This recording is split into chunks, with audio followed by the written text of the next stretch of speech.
1000 most important question of chemistry. इस video में यार मैं कराने वाला हूँ टॉप क्वेश्चंस केमिस्ट्री के, जिसके नीट 2026 में आने की प्रोबेबिलिटी बहुत ज़्यादा है। ठीक है ना, मैं वही क्वेश्चंस कराने वाला हूँ जो नीट 2026 में आ सकते हैं। बहुत बच्चे ये सोच रहे होंगे कि यार भैया मैं अभी क्यों करा दे रहा हूँ ये क्वेश्चंस। यार देखो, जब 1-2 मंथ बचता है नीट का तो तुम ही लोग आके बोलते हो कि भैया कुछ ऐसा करा दो ताकि मैं 120, 130, 140 स्कोर कर लूँ, इसलिए मैं इसको अभी करा रहा हूँ। और ऐसा नहीं है कि मैं इसको बस 1-2 महीने में या 1 हफ्ते में करा के ख़त्म कर दूंगा। ये मैं फरवरी तक ख़त्म करूंगा, आराम से थोड़ा थोड़ा कराते जाऊंगा ताकि तुम आराम से तैयार करते जाओ। ठीक है ना। तो ये लगभग हर एक चैप्टर का मान के चलो, टोटल 22-23 चैप्टर ही बचे हैं केमिस्ट्री के। और ये जो चैप्टर्स है लगभग 15 दिन में, 22 दिन में, 20 दिन में एक चैप्टर्स आएगा और तुम उसको अच्छे से तैयार करोगे उसके क्वेश्चंस को। और एक चैप्टर में मैक्सिमम जो होगा 40, 45, 50, मैक्सिमम 50-60, ये डिपेंड करेगा कैसा क्वेश्चंस है। टोटल मैं जो क्वेश्चंस कराऊंगा टॉप 1000 क्वेश्चंस ही कराऊंगा। 1000 से ज़्यादा क्वेश्चन नहीं होगा, 1000 क्वेश्चन से कम ही होगा। और मेरी गारंटी है यार, अगर तुम इसको करके जाते हो तो मिनिमम, मैं बोल रहा हूँ अभी मिनिमम बोल रहा हूँ, ठीक ना, मिनिमम 120 तो स्कोर कर लोगे। 120 मिनिमम, मैक्सिमम तुम 150 to 160 भी स्कोर कर सकते हो। 180 तो नहीं बोलूँगा भाई, लेकिन 150, 160 तक भी स्कोर कर लेते हो अगर पेपर नीट 2024 या इससे पहले जैसा बना है। अगर 25 जैसा बनेगा तो थोड़ा टफ रहेगा, तब भी मिनिमम बोल रहा हूँ। तुम 140, 130 भी स्कोर कर सकते हो, लेकिन मिनिमम इतना मेरी गारंटी है कि तुम स्कोर करो ही करोगे, पेपर चाहे जैसा बन जाए। अगर नीट 2025 जैसा ही बने या 2016 जैसा बने, तब भी तुम इतना स्कोर कर लोगे। ओके, तो ये क्वेश्चंस कहाँ मिलेगा तुमको पहले मैं बता देता हूँ। तो मेरा टेलीग्राम चैनल है मेडिको आर्यन करके, वहाँ पे मिल जाएगा। मेडिको आर्यन PGI नाम से है चैनल, वहाँ ये मेरा टेलीग्राम चैनल है, सर्च करोगे तो मिल जाएगा।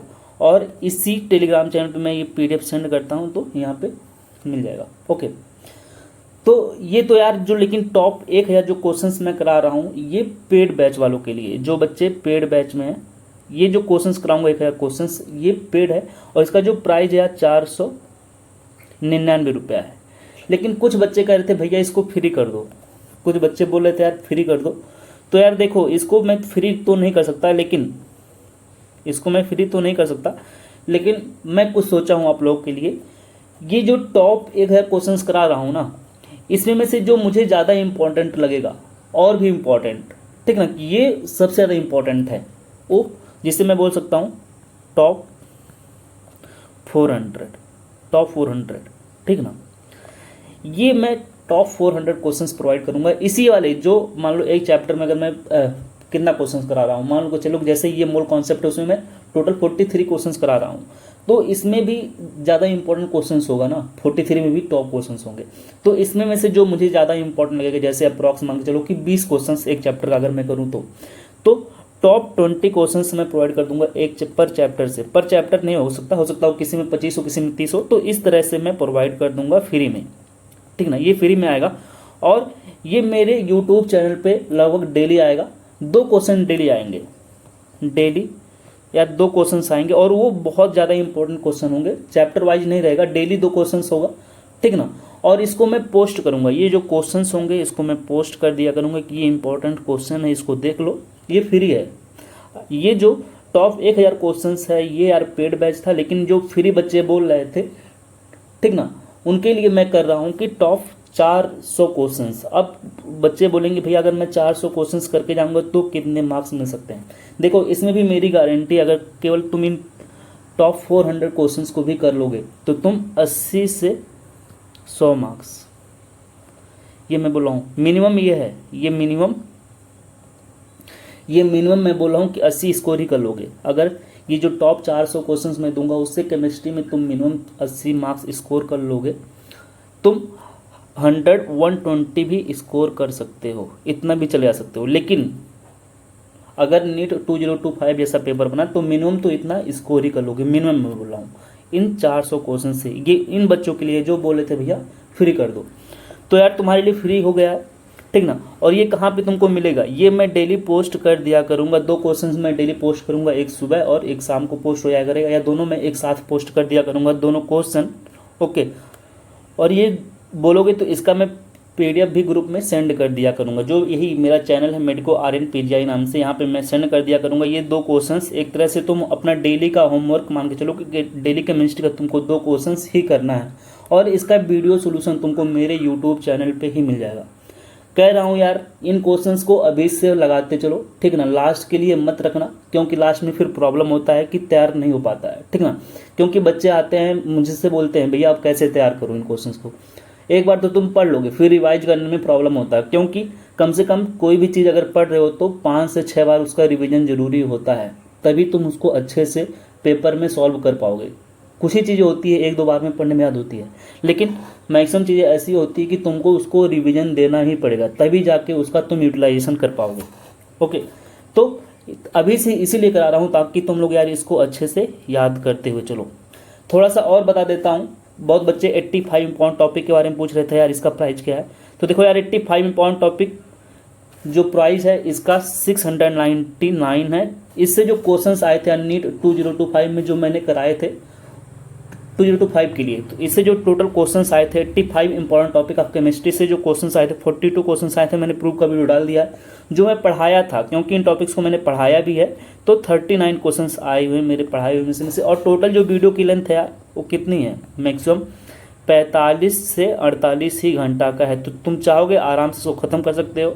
इसको मैं बच्चों को, उनके एक मेंटरशिप ग्रुप भी है, मेरा चैनल भी है, ठीक ना, उसमें बच्चों को ऐड किया हूँ। तो उसके हिसाब से जैसे वो जहाँ से पढ़ रहे हैं उसके हिसाब से उनको क्वेश्चन मैं प्रोवाइड कर देता हूँ। ओके, जैसे मान लो कोई PW से पढ़ रहा है तो उसका जब PW से सिलेबस खत्म होता है, केमिस्ट्री का मान लो मोल खत्म हो गया है, तो उसको मैं मोल चैप्टर का 85 इंपॉर्टेंट टॉपिक का वीडियो दे देता हूँ और PDF भी प्रोवाइड कर देता हूँ। अपना देख के आराम से ख़त्म कर लेते हैं, तो इस हिसाब से करता हूँ। ओके, तो चलो यार शुरू करते हैं। और कोई भी डाउट होगा तो मेरा ये व्हाट्सअप नंबर है, इसमें पूछ सकते हो, 9118922832। ओके, तो यार चलो शुरू करते हैं। अपना पहला क्वेश्चन क्या है हमारा, क्वेश्चन है कि the 2 effective drug which acts as a life saving drug for cancer therapy and AIDS victim के लिए। अब देखो ये जो यार मैं टॉप 1000 क्वेश्चंस करा रहा हूँ, इसमें ये जो क्वेश्चंस हैं ये क्या क्या हैं पहले ये भी थोड़ा सा मैं बता देता हूँ। टॉप 1000 क्वेश्चंस, इसमें मैंने यार NCERT के क्वेश्चंस जो इम्पोर्टेंट हैं उसको रखा हूँ, NCERT के,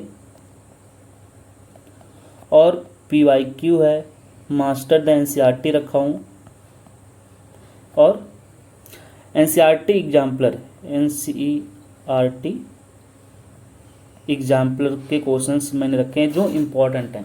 तो ये 4 जगह से मैंने यहाँ पे क्वेश्चंस रखे हैं यार, इनको अच्छे से तैयार करते चलना भाई। ओके, तो ये हमारा पहला क्वेश्चन है। पहला क्वेश्चन क्या था कि 2 effective drug which acts as a life saving drug for cancer therapy and AIDS के लिए। अब देखो इसका मैं तुम्हें आंसर्स तो बताऊंगा ही, और उसको NCERT में कहाँ दिया गया है उसको भी मैं कराऊंगा। मान लो कोई अगर थियोरेटिकल टाइप का तो उसको NCERT से मैं बता दूंगा, देखो NCERT में यहाँ पे दिया हुआ है। लेकिन अगर उस कॉन्सेप्ट वाला है उसको मैं अगर लगा सकता हूँ तो उसको मैं लगा के तुमको बताऊंगा कि कैसे लगेगा ये क्वेश्चन, ठीक ना। बाकी जो भी NCERT की लाइन से लिया गया है क्वेश्चन में उसको तुमको NCERT के पॉइंट्स रखे हुए हैं उसको एक साथ में तुमको दिखा दिया करूँगा। ओके, तो देखो क्वेश्चन है कि 2 effective drugs which acts as a life saving drug for cancer therapy and AIDS victim, okay, respectively. तो रिस्पेक्टिवली यहाँ पे बोला है, एक चीज़ ध्यान रखना, रिस्पेक्टिवली बोलता है, मतलब पहले इसका आंसर देना है कैंसर के लिए, फिर एड्स के लिए बताना है। तो देखो कैंसर के लिए हम लोग किस ड्रग्स का यूज करते हैं, देखो लिखा है कैंसर के लिए हम लोग 2 ड्रग्स का यूज करते हैं, सिस्प्लैटिन कैंसर के लिए लिखा है कि ये कुछ ड्रग्स हैं। और ये कैसे ड्रग्स हैं इसको पढ़ लेना है, जो NCERT में मैंने ये लाइन हाईलाइट की ना इसको जरूर पढ़ना कि केमिस्ट्री का कंट्रीब्यूशन क्या है, ठीक ना, नेशनल के इकोनॉमिक में। जैसे ड्रग्स के देखो लिखा है केमिस्ट्री प्रोवाइड करती है method for isolation of life saving drugs from natural sources and make possible synthesis of some drugs. अब ये मैं जो हाईलाइट किया हूँ इसको जरूर पढ़ लेना, ठीक ना। एनसीईआरटी की जो इंपॉर्टेंस लाइन थे मैं यहाँ पे रख दिया हूँ, तो इसको जरूर पढ़ना। मैं तो आंसर बता दूंगा कि देखो यहाँ पे दिया हुआ है क्या, देखो लिखा है कि जो सिस्प्लैटिन होते हैं एंड टैक्सोल जो होते हैं ये इफेक्टिव ड्रग होते हैं किसके लिए, कैंसर के लिए। तो ये हमारा हो गया क्या, टैक्सोल हो गया और सिस्प्लैटिन। सिस्प्लैटिन तो ये दोनों किसके लिए होते हैं, कैंसर के लिए होते हैं। तो ये आंसर होगा नहीं, क्योंकि हमको किसके लिए बताना है, कैंसर के लिए और एड्स के लिए बताना है। तो पहले देखो एजेटी जो होता है ये एजिडोथाइमिडीन जो होती है, एजिडोथाइमिडीन ये किसके लिए होता है, एड्स के लिए होता है। टैक्सोल किसके लिए होता है, कैंसर के लिए। तो रिस्पेक्टिवली बोला है ना, इसलिए ये लाइन गलत हो गया। तो इसलिए बोलते हैं कि ये लाइन थोड़ा ध्यान में रखना, क्या बोला हुआ है, रिस्पेक्टिवली बोला था। मतलब पहले हमको कैंसर के लिए बताना है, कैंसर के लिए क्या होता है, टैक्सोल होता है, और एड्स के लिए क्या होता है हमारा, एजेडटी होता है, ठीक है ना। तो हमारा आंसर जो होना चाहिए वो डी हो जाना चाहिए। आंसर हमारा क्या होना चाहिए, डी होना चाहिए। ओके भाई, सॉरी, आंसर कौन सा होना चाहिए, सी वाला, क्योंकि टैक्सोल किसके लिए होता है, टैक्सोल किसके लिए होता है, कैंसर के लिए होता है। ओके, और एजेडिटी किसके लिए होता है, हमारा एड्स के लिए होता है। ओके, तो हमारा आंसर सी हो जाएगा। तो यहाँ पे केवल एक ही दिया है ना, यहाँ पे एजेडिटी किसके लिए होता है, ये तो एड्स के लिए होता है ना, ये तब रिस्पेक्टिवली बोला था, इसलिए पहले हमको कैंसर वाले का आंसर देना है। ये लाइन समझ में आए, ये सब चीज़ें थोड़ा दिमाग में रखना होता है, रिस्पेक्टिवली बोला कि क्या बोला है। ओके, और भी चीज़ें देखो, एक क्वेश्चन और यहाँ पे दिया था वो ऐसे ही, मैं ताकि तुम्हारी पूरी एनसीईआरटी की लाइन वहाँ पे कवर हो जाए, जो दिया था कि ये क्वेश्चन ये था 5th नंबर का ऐसे ही कि which of the following environmental hazards refrigerant responsible for the ozone depletion. बताओ इसमें से कौन सा है जो ओजोन डिप्लीशन कराता है इन स्ट्रेटोस्फीयर में। स्ट्रेटोस्फीयर में कौन ओजोन डिप्लीशन कराता है, तो हम लोग जानते हैं CFC कराता है ना, क्लोरोफ्लोरोकार्बन, CFC। अब ये एनसीईआरटी के लाइन में भी दिया हुआ है, एनसीईआरटी में जाके देखोगे केमिस्ट्री के तो तुमको मिल जाएगा। देखो लिखा है CFC जो होती है यहाँ पे इन्वायरमेंटली हैजार्डस रेफ्रिजरेंट क्या होते हैं, हमारे CFCs होते हैं। देखो यहाँ पे लिखा हुआ क्लोरोफ्लोरोकार्बन जो होते हैं जो ओजोन का डिप्लीशन कराते हैं, कहाँ पे, स्ट्रेटोस्फीयर। अब देखो दो स्फीयर, ऐसे तो कई स्फीयर्स बनते हैं, तो यहाँ पे जो मेन हम लोग पढ़ते हैं अपने बायोलॉजी में, अब देखो ये बायोलॉजी की लाइन में यहाँ पे रखा हूँ। ओके, बायोलॉजी में हम लोग पढ़ते हैं कि ओजोन का एक दो लेयर होता है, एक गुड ओजोन होते हैं और एक बैड ओजोन। जो हमारे गुड ओजोन होते हैं वो स्ट्रेटोस्फीयर में होते हैं, ठीक ना। बैड ओजोन कहाँ पे होते हैं, हमारे ट्रोपोस्फीयर में होते हैं, जहाँ पे ट्री होता है, याद कर सकते हो, ट्री हमारे आसपास में है तो ट्रोपोस्फीयर पहला स्फीयर होता है, वहाँ पे बैड ओजोन होते हैं। गुड ओजोन कहाँ पे होते हैं, स्ट्रेटोस्फीयर में, ट्रोपोस्फीयर के बाद आता है स्ट्रेटोस्फीयर, तो ठीक ना। वहाँ पे CFC क्या करता है, ओजोन का डिप्लीशन कराता है। तो ये हमारे बायोलॉजी में भी दिया गया है इन्वायरमेंटल वाले चैप्टर में। ओके, अब ये दूसरा क्वेश्चन देखो यार, नेक्स्ट क्वेश्चन। अब नेक्स्ट क्वेश्चन क्या है कि यहाँ पे हमको बताना है मैटर, मिक्सचर, प्योर सब्सटेंस। बताओ, अब यहाँ पे मिक्सचर, मैटर मतलब बोल रहा है कि मैटर क्या होता है, जब जाके पढ़ोगे ना तो मैटर क्या होता है एनसीईआरटी की लाइन में। ये देखो यहाँ पे एनसीईआरटी की लाइन मैंने रखा नहीं है क्योंकि यहाँ पे आता नहीं, तो फिर हमको 2-3 पेज लेना पड़ता। तो मैटर एक बार जाके अच्छे से तुम लोग पढ़ लेना एनसीईआरटी में, एनसीईआरटी से मैटर को पढ़ लेना, मैं क्वेश्चंस करा देता हूँ, ठीक ना। एनसीईआरटी में जाके एक बार मैटर जो दिया गया है उसको अच्छे से पढ़ लेना और इन सबके एग्जाम्पल्स पढ़ लेना। जैसे पूछेगा होमोजीनियस मिक्सचर का एग्जाम्पल बताओ, हेट्रोजीनियस मिक्सचर का एग्जाम्पल बताओ, एलिमेंट हम लोग जानते हैं, कंपाउंड जानते हैं, तो इसको पढ़ना नहीं है, याद करना है कि प्योर सब्सटेंस क्या होते हैं। प्योर सब्सटेंस हमारे एलिमेंट और कोई कंपाउंड होता है। जैसे मैं बोलूँ शुगर, शुगर क्या है, कंपाउंड है, तो एक प्योर सब्सटेंस है। सोना, चांदी, ये जो क्या है एलिमेंट है, ये भी क्या है, प्योर सब्सटेंस है। यार ऐसे आ सकता है नीट में क्वेश्चंस, तुमको एग्जांपल के फॉर्म में बताओ कि इसमें से कौन सा प्योर सब्सटेंस है, कौन मिक्सचर है। तो जो एलॉय होते हैं, एलॉय वो एक मिक्सचर होते हैं, और वो कैसे मिक्सचर होते हैं, होमोजीनियस मिक्सचर। एलॉय समझ रहे हो ना, अभी हम लोग पढ़ेंगे एलॉय। जैसे बोलते हैं कि जर्मन सिल्वर, जर्मन सिल्वर क्या है, एक एलॉय है, जर्मन सिल्वर। अब जो एलॉय एक ये होमोजीनियस मिक्सचर है, ये होमोजीनियस मिक्सचर होता है, होमोजीनियस मिक्सचर होता है जिसमें 2 या 2 से अधिक मेटल मिले होते हैं। तो इसका, इसमें बताओ कौन कौन से मेटल मिले होते हैं, इसका मैं ट्रिक भी बताया हूँ, जाने क्यों नहीं है, जाने क्यों नहीं है। अब ये जर्मन सिल्वर जो है इसी से मिलकर बना है, जाने क्यों नहीं है, सिल्वर इन जर्मन सिल्वर। तो देखो जर्मन सिल्वर का यही है, ये एलिमेंट, तीनों एलिमेंट मिलकर बनाते हैं क्या हमारे इसको जर्मन सिल्वर का। और ये क्या है, होमोजीनियस मिक्सचर। तो जितने भी एलॉय होते हैं वो होमोजीनियस मिक्सचर होते हैं। तो ये सब एग्जाम्पल्स याद कर लो, एनसीईआरटी में दिया हुआ है, ठीक है ना, हो सकता है वो पूछ ले। तो इसका देखो आंसर पहले यहाँ पे दिया था, ये मिला लेना।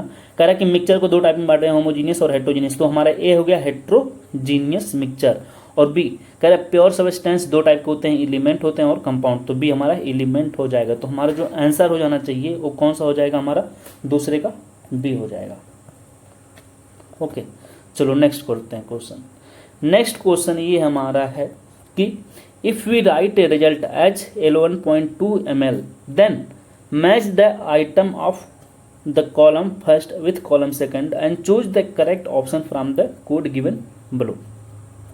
अब देखो यहाँ पे देखा है कॉलम फर्स्ट दिया है कि ये इंडिकेट करता है अनसर्टेनिटी, और यहाँ क्या है कॉलम सेकंड है number associated with uncertainty. Okay, तो बोला है कि सर्टेन डिजिट इज, बताओ इसमें कौन सा ऐसा डिजिट है जो सर्टेन है। ओके, 11.2 में बताओ कौन सा डिजिट है जो सर्टेन है। ऐसा 11.2 में कौन सा ऐसा डिजिट है जो अनसर्टेन है, और अनसर्टेनिटी कितनी है लास्ट डिजिट में। अब देखो इसके बारे में एनसीईआरटी में जब पढ़ोगे सिग्निफिकेंट फिगर, वहीं पे एक लाइन लिखा है क्या, uncertainty in the experiment or calculated value is indicated by mentioning the number of significant figure. अब सिग्निफिकेंट फिगर के बारे में बताया कि ये क्या होता है। सिग्निफिकेंट फिगर एक मीनिंगफुल डिजिट है, मीनिंगलेस नहीं है, ये दिमाग में रखना। सिग्निफिकेंट फिगर कैसा है, मीनिंगफुल डिजिट है, which are known with the certain plus 1 which is estimated are uncertain। जो estimated होती है तो uncertain होती है। the uncertainty is indicated by writing the certain digit and last uncertain digit। देखो एक certain digit होता है, एक uncertain digit होता है। अब यही एग्जाम्पल्स ले लिया है जो क्वेश्चन में पूछा है। अब देखो 11.2 में 11 को बोला है, 11 को बोला है कि ये सर्टेन होता है। इसको क्या बोला है कि ये क्या है, 11 कैसा वैल्यू है, ये सर्टेन वैल्यू है। ओके, जबकि 2 को बोला है कि ये अनसर्टेन है, और अनसर्टेनिटी कितने की है, अनसर्टेनिटी ±1 की है। तो ये हमारा आंसर हो गया, जाके मिला लो। चलो देखो बोला है कि ये सर्टेन डिजिट कौन है, इसमें 11 तो ये आ गया। अनसर्टेन डिजिट कौन है, ये है। अनसर्टेनिटी कितने की है, इतने की। तो हमारा सी का सेकंड हो जाएगा। ऐसा एक ही ऑप्शन है, ये एक का थर्ड था ही, एक का थर्ड। ओके, अब नेक्स्ट क्वेश्चन देखते हैं, 4 नंबर क्वेश्चन। 4 नंबर का क्वेश्चन है भाई लोग क्या, कि mass of H2 produced 1.5 mole of zinc reacts with access of HCl। Okay, इसी तरीके से और भी क्वेश्चंस हैं, पहले चलो सॉल्व करते हैं ए को। ओके, अब देखो यहाँ पे जो मोल का फार्मूला होता है ये मैं यहाँ पे रख दिया हूँ। ये फार्मूला अच्छे से पहले तैयार कर लेना, फिर क्वेश्चंस पे आना। और मैं फिर बोलता हूँ ये डायरेक्ट क्वेश्चन करने मत बैठ जाना। पहले तुम अभी केमिस्ट्री किसी टीचर से पढ़ रहे होगे जो बहुत अच्छे मास्टर होंगे तुम्हारे, उनसे पहले अच्छे से कर लेना चैप्टर को, PYQ लगा लेना, फिर इन क्वेश्चंस को लगाना, तुमको मज़ा आ जाएगा। ओके, तो सबसे पहले जहाँ से पढ़ रहे हो उसको अच्छे से उस चैप्टर को तैयार करके फिर इस पे आना भैया, नहीं तो तुम उलझ जाओगे। ओके, तो देखो कह रहे हैं कि mass of H2 produced when 0.5 mole of zinc reacts with access of HCl।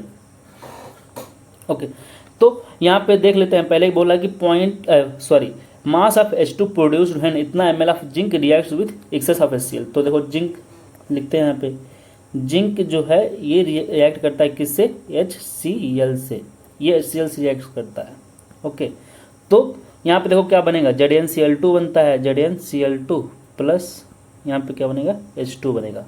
अब देखो इसकी स्टाइक्योमेट्री अगर हम लोग लिखें तो ये बैलेंस रिएक्शन है, नहीं, इसको यहाँ पे 2 लिख दो, ठीक है ना। अब ये 2 लिख दिए। अब मैं बोलूँ क्या इसका स्टाइक्योमेट्री बताओ। स्टाइक्योमेट्री यहाँ पे देखो इसका 1 है। स्टाइक्योमेट्री क्या होता है, जो यहाँ पे भैया सामने लिखा होता है, जो यहाँ पे होता है ना, जो ये वैल्यू होती है, यहाँ पे कुछ नहीं है ना, वैसे यहाँ पे कुछ नहीं है, जो वैल्यू यहाँ पे होती है वही स्टाइक्योमेट्री होती है। यहाँ पे देखो कुछ नहीं है तो ये 1 होगा, यहाँ पे 2 है तो 2 लिख दो, यहाँ पे कुछ नहीं है यहाँ तो 1 लिख देना, यहाँ पे भी कुछ नहीं है तो। और हमेशा स्टाइक्योमेट्री हम लोग उसी रिएक्शन में देखते हैं जो बैलेंस्ड रिएक्शन होता है। तो स्टाइक्योमेट्री हम लोग कहाँ पे पढ़ते हैं, जो रिएक्शन बैलेंस्ड हो, तो इसको पहले बैलेंस करना होता है। तो बैलेंस कर लिया, इसलिए देखो पहले बैलेंस ही किया हूँ, तो 1 हो गया यहाँ पे 2 हो गया, यहाँ पे 1 हो गया, यहाँ पे भी 1 हो गया। अब देखो क्वेश्चन बोला है कि mass of H2 produced when 0.5 mole of zinc reacts with access of HCl। अब ये हमारा एक्सेस में है, ये एक्सेस में भैया, और ये 0.5 मोल है। तो इसका हमको पता नहीं कितना ये बनेगा, ये X, और ये जितना ये बनेगा उतना ये भी बनेगा। क्यों? क्योंकि दोनों की स्टाइक्योमेट्री बराबर है। स्टाइक्योमेट्री बराबर होता है तो उसके number of mole, value, molecule सब कुछ सेम होते हैं, मास सेम नहीं होगा। याद क्या क्या सेम हो सकता है? जब स्टाइक्योमेट्री सेम हो, याद कर लेना, जब भी किसी की स्टाइक्योमेट्री सेम हो, जैसे इसका स्टाइक्योमेट्री कितना है, 1 है, इसका स्टाइक्योमेट्री कितना भी है, देखो 1 है, तो स्टाइक्योमेट्री इसका भी 1 है, इसका स्टाइक्योमेट्री भी 1 है। अगर इसका 0.5 मोल है तो इस ZnCl2 का कितना मोल होगा, इसका भी 0.5 मोल होगा, इसका H2 का कितना मोल होगा, 0.5। जब स्टाइक्योमेट्री सेम होते हैं तो नंबर ऑफ, देखो एक लाइन लिखो, इंपॉर्टेंट है, ठीक ना, जब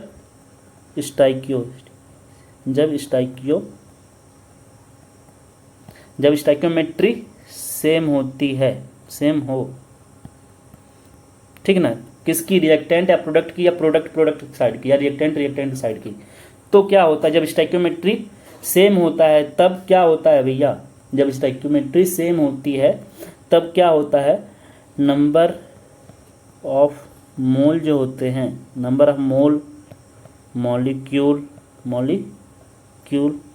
और वैल्यूम सेम होते हैं, किसके, प्रोडक्ट रिएक्टेंट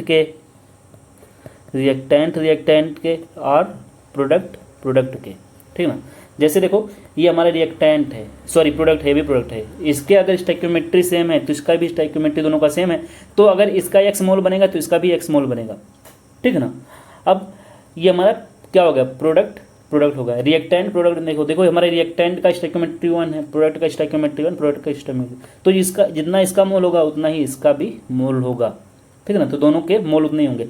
तो इसका अगर 0.5 मोल खत्म होगा, क्योंकि देखो ये दोनों रिएक्ट करेंगे और ये दोनों बनेंगे, तो ये एक्सेस में, ये तो खत्म ही नहीं होगा, बहुत ज़्यादा है, तो इसका तो पूरा 0.5 मोल खत्म हो जाएगा।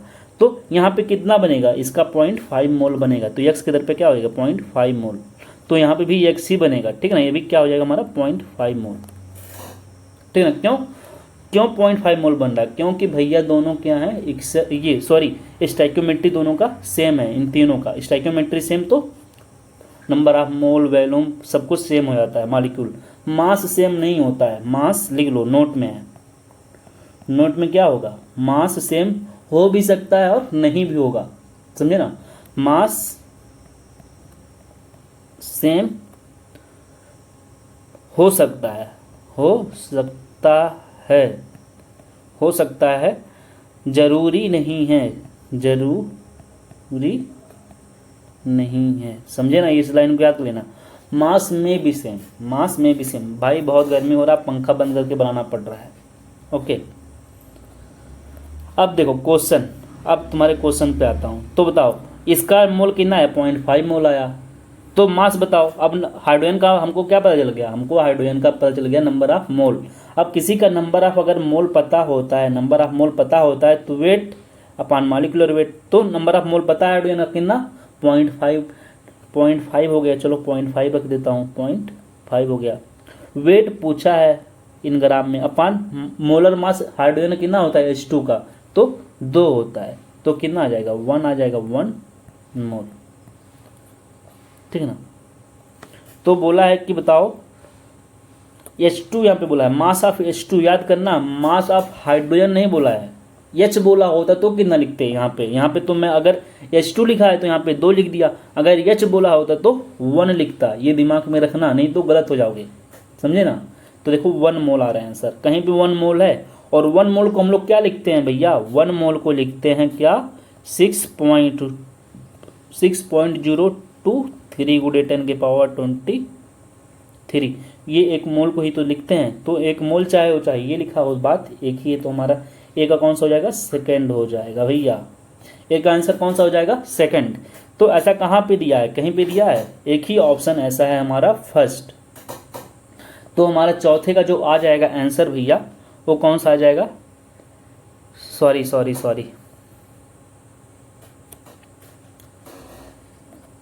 सॉरी गलती हो गया, देखो यहाँ पे बोला है क्या, हम लोग वेट निकाल रहे थे, 2×5 = 10, यहाँ पे 1 ग्राम आ गया, ये हम लोग क्या निकाल रहे थे, वेट निकाल रहे थे ना, मोल थोड़ी, 1 ग्राम। तो ये हमारा 1 ग्राम, 1 ग्राम मतलब क्या, यही होता है, सब कुछ आते हुए जाके सिली मिस्टेक कर देना, ये सब नहीं करना है, ठीक ना। यार देखो मैं भी गलती किया हूँ एग्जाम में, जब नीट 2022 में मैं सेलेक्ट हुआ था 22 में, तो इस एग्जाम में भी भाई मैंने बहुत गलती किया है, तभी मेरे मार्क्स थोड़ा कम हो गए, ठीक ना, मार्क्स मेरे और अच्छे आ सकते थे, ठीक ना। तो ये सब सिली मिस्टेक नहीं करना है, मेरे से हो जा रहा है, ठीक ना, मैं वीडियो बना रहा हूँ यार तुमको, तो फिर मैं बता दूंगा देखो मैंने गलती कर दिया, ठीक ना। अब यही एग्जाम में तुम गलती करके आए भी होगे, बहुत बच्चे ऐसे होंगे जो सिलेक्शन से यार मतलब 1 मार्क्स से 2 मार्क्स से चूकेंगे ना, बहुत ज़्यादा पछतावा फिर होता है, ठीक ना। जो 10-10 15-15 क्वेश्चन सिली मिस्टेक करके आए हैं, 10 क्वेश्चन सिली मिस्टेक मतलब क्या, 50 मार्क्स कम हो जाना, 15 मार्क्स 75, 15 क्वेश्चन गलत करके चला है तो 75 हो गया। तो सिली मिस्टेक जो होता है यार बहुत ज़्यादा पछतावा देता है, सब कुछ आते हुए अगर गलत कर जाओ तो। अब देखो मेरे से खुद सिली मिस्टेक हो गया, सब कुछ करने के बाद मैं इसको मोल बोल रहा हूँ, जबकि मैं क्या निकाल रहा हूँ, वेट। तो ये सिली मिस्टेक यार तुमको भी बचना है, और ये जब क्वेश्चन का प्रैक्टिस बार बार करोगे तो नहीं करोगे, और दिमाग बहुत ज़्यादा कंसंट्रेट होना चाहिए, दिमाग कंसंट्रेट नहीं रहेगा, इधर उधर की चलेगी तो गलती हो जाएगा। जैसे मैं भी अभी जब इसको कर रहा था कुछ और सोच रहा था, हमको लगा कि ठीक है आगे हो जाएगा, बाद में और देखता हूँ, तो ये मेरा दिमाग कहीं और चल रहा था, मैं बोलते जा रहा था। तो 1 ग्राम देखो आ रहा, वेट हमारा क्या हो गया, 1 ग्राम। तो सिली मिस्टेक से यार बचना, तो हमारा ए का 4 पे जाएगा, ए का हमारा 4। तो ऐसा 2 ऑप्शन है हमारे पास, सी और डी। और भी चेक करते हैं, चलो नेक्स्ट क्वेश्चन। कह रहे हैं mass of all atom of a compound with formula mass. देखो ये फार्मूला मास दिया है, बोला है कि इसका मास बताओ, इसका मास बताना है इसका। तो अब ये कैसे बताओगे, तो चलो मास ऑफ ऑल एटम बताना है कंपाउंड का विथ फार्मूला मास, जिसका फार्मूला मास हमको दिया इतना। अब जिसका फार्मूला मास इतना दिया हो तो कैसे इसको सॉल्व करोगे, तो एक कार्बन का जो हम लोग को पता होता है उसका एटॉमिक मास कितना होता है, 12 होता है।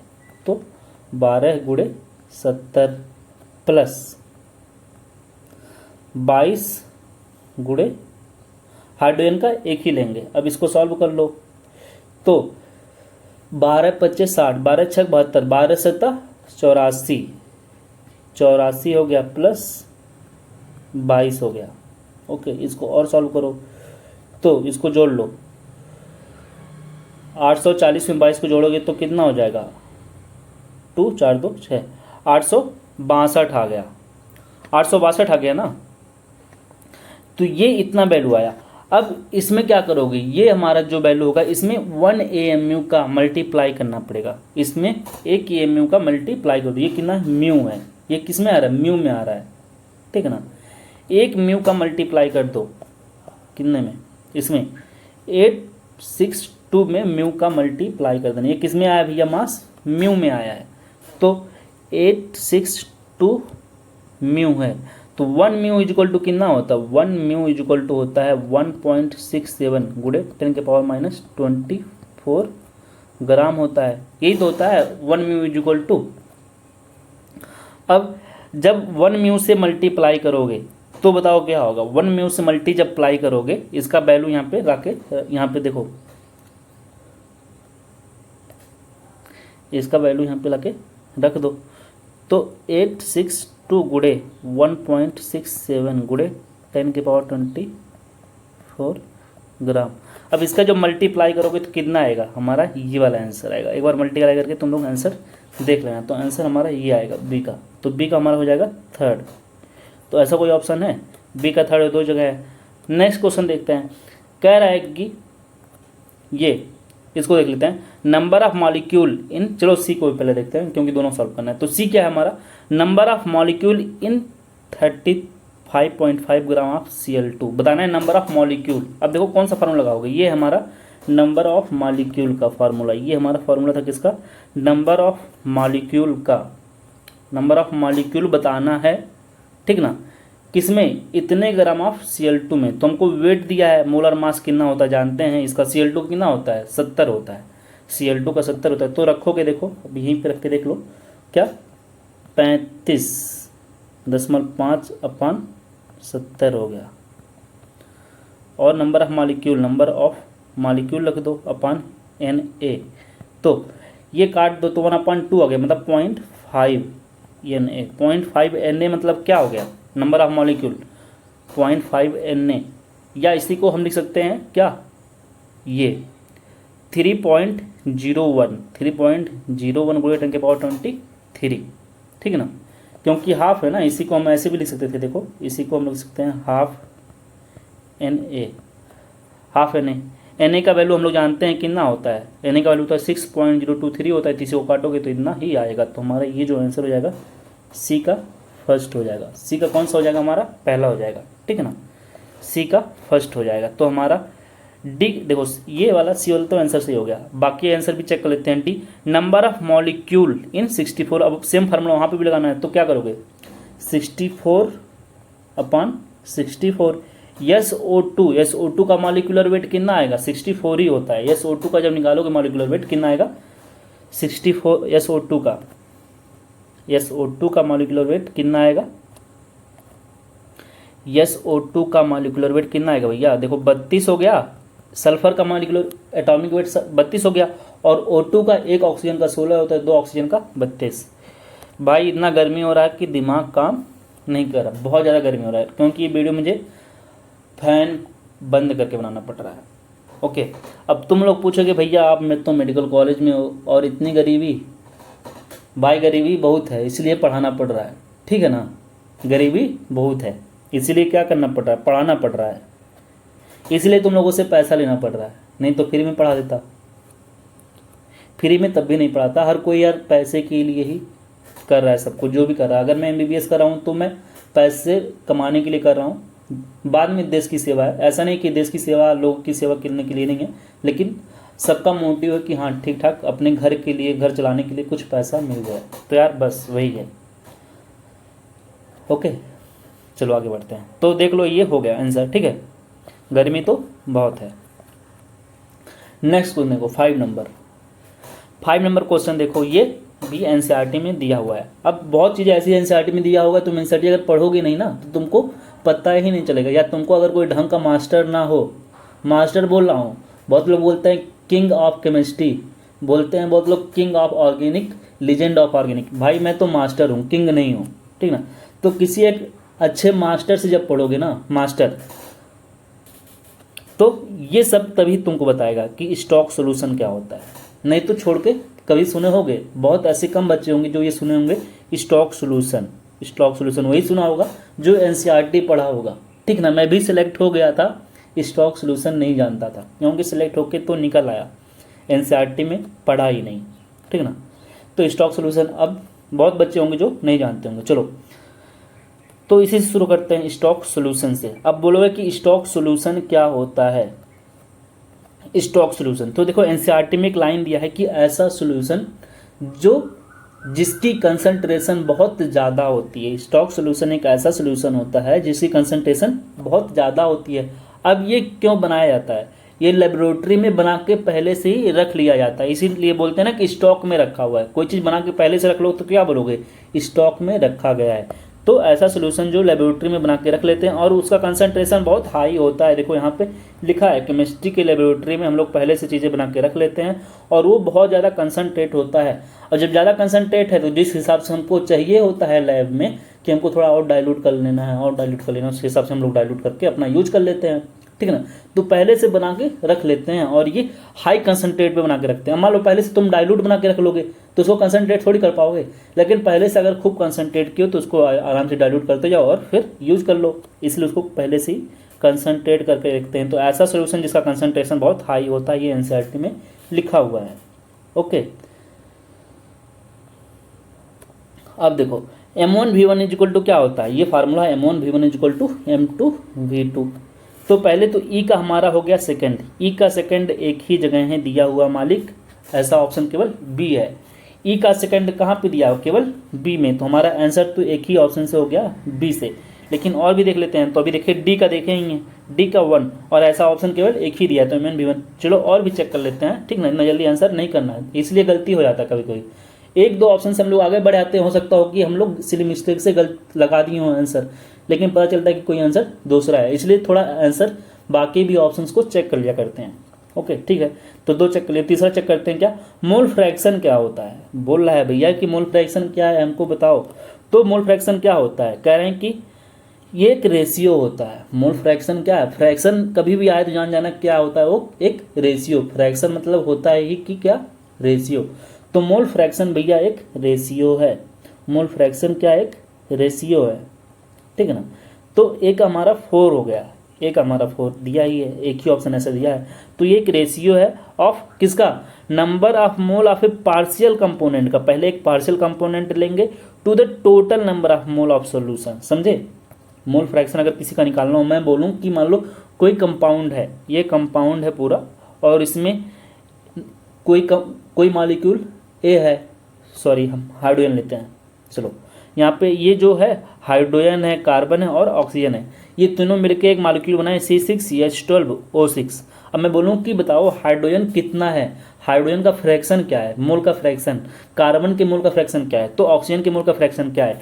तो मैं बोलूँ कि अगर मुझे कार्बन के मोल का फ्रैक्शन बताओ, कार्बन के मोल का फ्रैक्शन, तो बोलोगे मोल फ्रैक्शन को एक्स से लिखते हैं, तो X C is equal to लिखोगे मोल फ्रैक्शन, तो number of mole of C लिखोगे, number of mole of C upon number of mole of किसका, हाइड्रोजन का, number of mole of hydrogen plus number of mole of carbon plus number of mole of oxygen. जिसका पूछा हो mole fraction, उसके मोल को ऊपर रख दो, बाकी के मोल से डिवाइड कर दो, ये फार्मूला होता है। समझ में आया कुछ। अब 3 लोग हैं यहाँ पे, कार्बन है, हाइड्रोजन है, ऑक्सीजन है, तो बोलोगे कि मोल फ्रैक्शन किसका, कार्बन का plus mole fraction of hydrogen का, mole fraction of carbon, mole fraction of hydrogen plus mole fraction of oxygen, ये इक्वल टू 1 होता है। अगर 2 लोग होते तब भी 1 के इक्वल होता है। जितने भी लोग हों सबका मोल फ्रैक्शन हमेशा इक्वल टू 1 ही होता है, ये लाइन याद कर लेना, ठीक ना। बाकी मोलैरिटी देखो लिखा है, मोलैरिटी और मोलैलिटी में ध्यान रखना, ये गलती हो जाता है पढ़ते टाइम, या ध्यान से हम लोग ध्यान नहीं देते हैं। तो मोलैरिटी और मोलैलिटी में डिफरेंस कितने का है, यहाँ पे क्या defined as number of mole, यहाँ पे भी सब कुछ सेम है, ठीक ना। यहाँ पे number of mole of solute है, यहाँ पे क्या है, number of mole of solute है, सब कुछ यहाँ पे तक का सेम था। डिफरेंस भैया कहाँ पे दिया है, डिफरेंस ध्यान में रखना, यहाँ पे प्रेजेंट इन 1 kg, यहाँ पे प्रेजेंट इन 1 लीटर, ठीक ना। अब और कहाँ, यहाँ पे सॉल्वेंट होता है, of solvent, 1 kg of solvent, यहाँ पे क्या है, ऑफ सॉल्यूशन है, 2 जगह डिफरेंस है। तो ये किसके लिए है, मोलैलिटी है, ये हमारा क्या हो गया, मोलैलिटी, ये हमारा सी का 3rd मोलैलिटी होगा, और बी का हमारा 5 हो जाएगा मोलैरिटी। तो मोलैरिटी जो होती है, मोलैरिटी उसके लिए 1 लीटर ऑफ सॉल्यूशन लेते हैं, जबकि मोलैरिटी के लिए क्या लेते हैं, 1 kg ऑफ सॉल्वेंट लेते हैं। ओके चलो, ये सब दिया हुआ है, फार्मूला अच्छे से तैयार कर लेना, ये सब फार्मूला दिया हुआ है, ठीक है ना। देखो M1V1 इक्वल टू M2V2 भी पढ़ के ही आए हैं। तो चलो नेक्स्ट क्वेश्चन हम देखते हैं। क्वेश्चन नंबर हमारा ये है 6 नंबर। अब देखो क्वेश्चन भैया क्या है, क्वेश्चन है कि मैच करा दीजिए आप कॉलम 1 को कॉलम 2 से। ओके चलो मैच करावा जाए। मैच कुछ हम लोग ऐसे कराएंगे, पहले बोला है कि आंसर निकालिए 10 ग्राम CaCO3 को अगर हम लोग डिकम्पोज करते हैं हीट के प्रेजेंस में तो क्या बनता है, कैल्शियम का ऑक्साइड प्लस CO2। सब जगह इसका भी डिकम्पोजिशन कराओगे तो CO2, सब जगह CO2 ही निकला। यहाँ पे कम्बसन हो रहा है तो CO2 बनेगा, इसका भी कम्बसन होगा तो CO2, सब जगह CO2। तो एक तो रिएक्शन याद कर लो पहले कि CaCO3 का ब्रेक करते हैं तो CO2 बनता है, Na2CO3 का, कार्बन का एक्सेस O2 से कराने पे तब भी कम्बसन रिएक्शन है ये भी, तो सब यहाँ पे बन रहा है। अब चलो पहले लेते हैं आंसर एक को कि 10 ग्राम CaCO3 है, इसका कम्बसन होता है तो कितना CO2 बनेगा। देखो CaCO3, ठीक है ना, तो यहाँ पे बनेगा CaO प्लस CO2, ठीक है ना। अब बताओ स्टोइकियोमेट्री लिखो। स्टोइकियोमेट्री जब लिखते हैं हम लोग क्या देखते हैं, बैलेंस्ड केमिकल रिएक्शन। बताओ स्टोइकियोमेट्री यहाँ पे कितना है, 1 है, तो पहले तो लिखेंगे बैलेंस है कि नहीं, तो बैलेंस रिएक्शन, तो स्टोइकियोमेट्री तभी लिखेंगे। चलो अब ये स्टोइकियोमेट्री सबका 1 है। ओके अब इसका दिया है 10 ग्राम, CaCO3 का वेट दिया है 10 ग्राम, यहाँ पे हमको क्या दिया, वेट दिया है 10 ग्राम। तो बताओ जब स्टोइकियोमेट्री सेम है तो अगर इसका 10 ग्राम होगा तो इसका कितना होगा, बताओ, चलो बताओ 10 ग्राम होगा? अरे बकलोल 10 ग्राम नहीं होगा, समझे ना? ये बकलोल 10 ग्राम मत लिख देना भाई, समझे ना? क्यों? अभी बोल के आया था एक लाइन ऊपर, क्या बोल के आया था बताओ? अभी एक लाइन बोल के आया था ना, जब स्टाइक्योमेट्री सेम होता है तब number of mole, molecule, volume सब सेम होते हैं, लेकिन मास सेम हो सकता है या नहीं हो सकता है, ठीक ना? तो सेम कभी भी ऐसे डायरेक्ट मत लिख देना। पहले अगर किसी का वेट दिया हो, अगर इसका वेट दिया है तो हम लोग क्या करेंगे, इसका नंबर ऑफ मोल निकाल लेते हैं। चलो नंबर ऑफ मोल बता दो। अब नंबर ऑफ मोल लिखने के लिए CaCO3 का कितना दिया है, number of mole equal to क्या होता है, वेट। वेट कितना दिया है, 10 ग्राम अपान मॉलिक्यूलर वेट। अब CaCO3 का मॉलिक्यूलर वेट कितना होता है ये बता दो। चलो बताओ जल्दी, तुम लोग बताओ जल्दी, मुझे तो याद है, अभी तक याद है, पेपर देख के चला आया हूँ भाई इसका। तुम बोलोगे कि मास्टर तुम तो केमिस्ट्री पढ़ाते हो तो तुमको याद ही होना चाहिए भाई। हाँ तब भी इसलिए सही याद है, नहीं तो मेरे भी बैचमेट शायद भूल चुके होंगे, तो मुझे याद है। एक रीजन तुम्हारा ये हो सकता है सही कि मुझे इसलिए याद है। तो चलो अच्छा, CaCO3 का देख लेते हैं। CaCO3 का मॉलिक्यूलर वेट कितना होता है, 22 का। कैल्शियम का कितना होता है एटॉमिक वेट, 40 होता है, प्लस 12 प्लस ऑक्सीजन का 16, 16 दिन 32 होती हैं 48, एक ऑक्सीजन का 16 होता है, तो सबको ऐड कर लो। अब देखो 8 2 10, ये कितना हो गया, ये टोटल 60 हो गया और ये 40 हो गया, तो 100। हाँ मुझे याद था, मुझे दिमाग में ही चल रहा था। तुम निकाल पाए कि नहीं ये बताओ, निकाल पाए कि नहीं, निकाल लिए होगे। चलो तो कितना आ गया इसका मोल, 1/10 आया, 1/10 मोल आ रहा है, 1/10 मोल आ रहा है। 1/10 को हम लोग क्या लिख सकते हैं, 0.1 मोल। अब ये एक चीज़ तुम ध्यान रखना, ये तो पहले याद कर लो, CaCO3 का जो मॉलिक्यूलर वेट होता है वो कितना होता है, 100 होता है। कुछ चीज़ें याद करते चलो और नोट करते चलना चाहिए, तो याद कर लेना, ठीक ना? तो इसका कितना आ गया, देखो 0.1 मोल आ गया, 0.1 मोल। अब देखो एक चीज़ लाइन याद करो, 1 मोल इज इक्वल टू 1, हम लोग जानते हैं किसी को 1 मोल मैं बोलूँ, 1 मोल को हम लोग लिख सकते हैं 1 Na या 6.023 × 10⁻23, या क्या लिख सकता हूँ बोलो, या लिख सकता हूँ 22.4 लीटर, या क्या 1/μ, इतना चीज लिख सकता हूँ। ये सब नोट कर लो जल्दी, ट्रिक है ये सब, ट्रिक नहीं है, मतलब ये वैल्यू है ताकि तुम जल्दी जल्दी क्वेश्चन लगा पाओ, ठीक ना? कोई ट्रिक नहीं है, वैल्यू ही है, और ताकि तुम क्वेश्चन जल्दी लगा पाओ, इसको नोट कर लो। ओके, तो देखो 1.1 मोल, 0.1 मोल मतलब क्या, 22.4 लीटर होता है 1 मोल, तो 0.1 है तो मतलब क्या हो जाएगा 2.24 लीटर। अब यहाँ पे लीटर में आंसर दिया है, तो 2.24 लीटर ऑफ CO2। आंसर कौन सा होना चाहिए हमारा, A का 4। A का 4 ऐसा आंसर जो दिया गया है हमारा, वो 2 जगह दिया गया है, A का 4। A भी सही हो सकता है और A भी सही हो सकता है, ठीक है ना? चलो नेक्स्ट ऑप्शन देखते हैं। ओके, ये बोला है कि ये बताओ इतना ग्राम ऑफ Na2CO3, इसको भी वैसे करना है, इसको भी देखो HCl से जब रिएक्शन करेगा तो क्या बनेगा, यहाँ पे CO2 बन जाएगा, ठीक ना? CO2 तो बन ही जाएगा, बाकी अपना और बनेगा। तो CO2 जब बनेगा तो देखो Na2CO3 प्लस HCl। अब देखो ये एक्सेस में भैया, पहले तो बना लो क्या बनता है, दो NaCl बन जाएगा प्लस CO2 बन जाएगा प्लस क्या बनेगा, हाइड्रोजन निकल जाएगा। अब देखो ये बोले हैं कि ये एक्सेस में है, ये हमारा क्या है, एक्सेस में है, तो पहले रिएक्शन को बैलेंस करो। जब ये रिएक्शन को चलो बैलेंस करते हैं तो ये हमारा हो गया 2, तभी तो यहाँ पे H2 आएगा, यहाँ पे 2 था तो 2 हो गया। CO2 देखो बैलेंस है, यहाँ पे एक कार्बन था, यहाँ पे एक कार्बन है, ओके, यहाँ पे भी एक कार्बन है, लेकिन यहाँ पे 3 ऑक्सीजन है और यहाँ पे एक ही ऑक्सीजन है। चलो यहाँ पे H2O कर देता हूँ, ओके, अब बैलेंस हो गया, ठीक ना? यहाँ पे अब क्या हो गया, बैलेंस हो गया है। ओके, अब देखो स्टाइक्योमेट्री, इसकी स्टाइक्योमेट्री देखो, ये स्टाइक्योमेट्री अगर लिखना हो तो यहाँ पे कितना है 1 है, यहाँ पे 2 है, यहाँ पे 2 है, यहाँ पे 1 है और यहाँ पे 1 है, ठीक ना। मतलब क्या, अगर इसका 1 मोल है तो CO2 का भी 1 मोल बनेगा, इसके 1 मोल से इसके भी 1 मोल ही बनेंगे, ठीक ना। तो बताओ इसका कितना, ये कितना दिया है, ये 1.06 ग्राम दिया है इसका। अब इतना वेट दिया है तो इसका इसका बताओ मॉलिक्यूलर वेट कितना होगा, बताओ। फार्मूला तुमको याद ही है क्या, फिर से वही वेट अपान मॉलिक्यूलर वेट, वेट अपान मॉलिक्यूलर वेट करेंगे, ठीक है ना। किसके लिए, यहाँ पे इसका मिटा देता हूँ मैं, ये मिटा दे रहा हूँ भैया, तुम लोग ध्यान रखना अपना, ठीक ना। यहाँ पे मिटा दिया हूँ। अब इसका CN किसका है, Na2CO3 का। तो नंबर ऑफ मोल हम किसका निकालेंगे, तो इसका नंबर ऑफ मोल निकालने के लिए पहले वेट चेक कर लेते हैं। वेट दिया है कितना, 1.06 अपान इसका मॉलिक्यूलर वेट कितना होगा, Na2CO3 का मॉलिक्यूलर वेट कितना होता है, इतना ही होता है 106। एक बार निकाल के तुम लोग देख लेना, बताया हूँ कैसे निकालोगे, निकाल लोगे ना भैया, चलो निकाल लेना।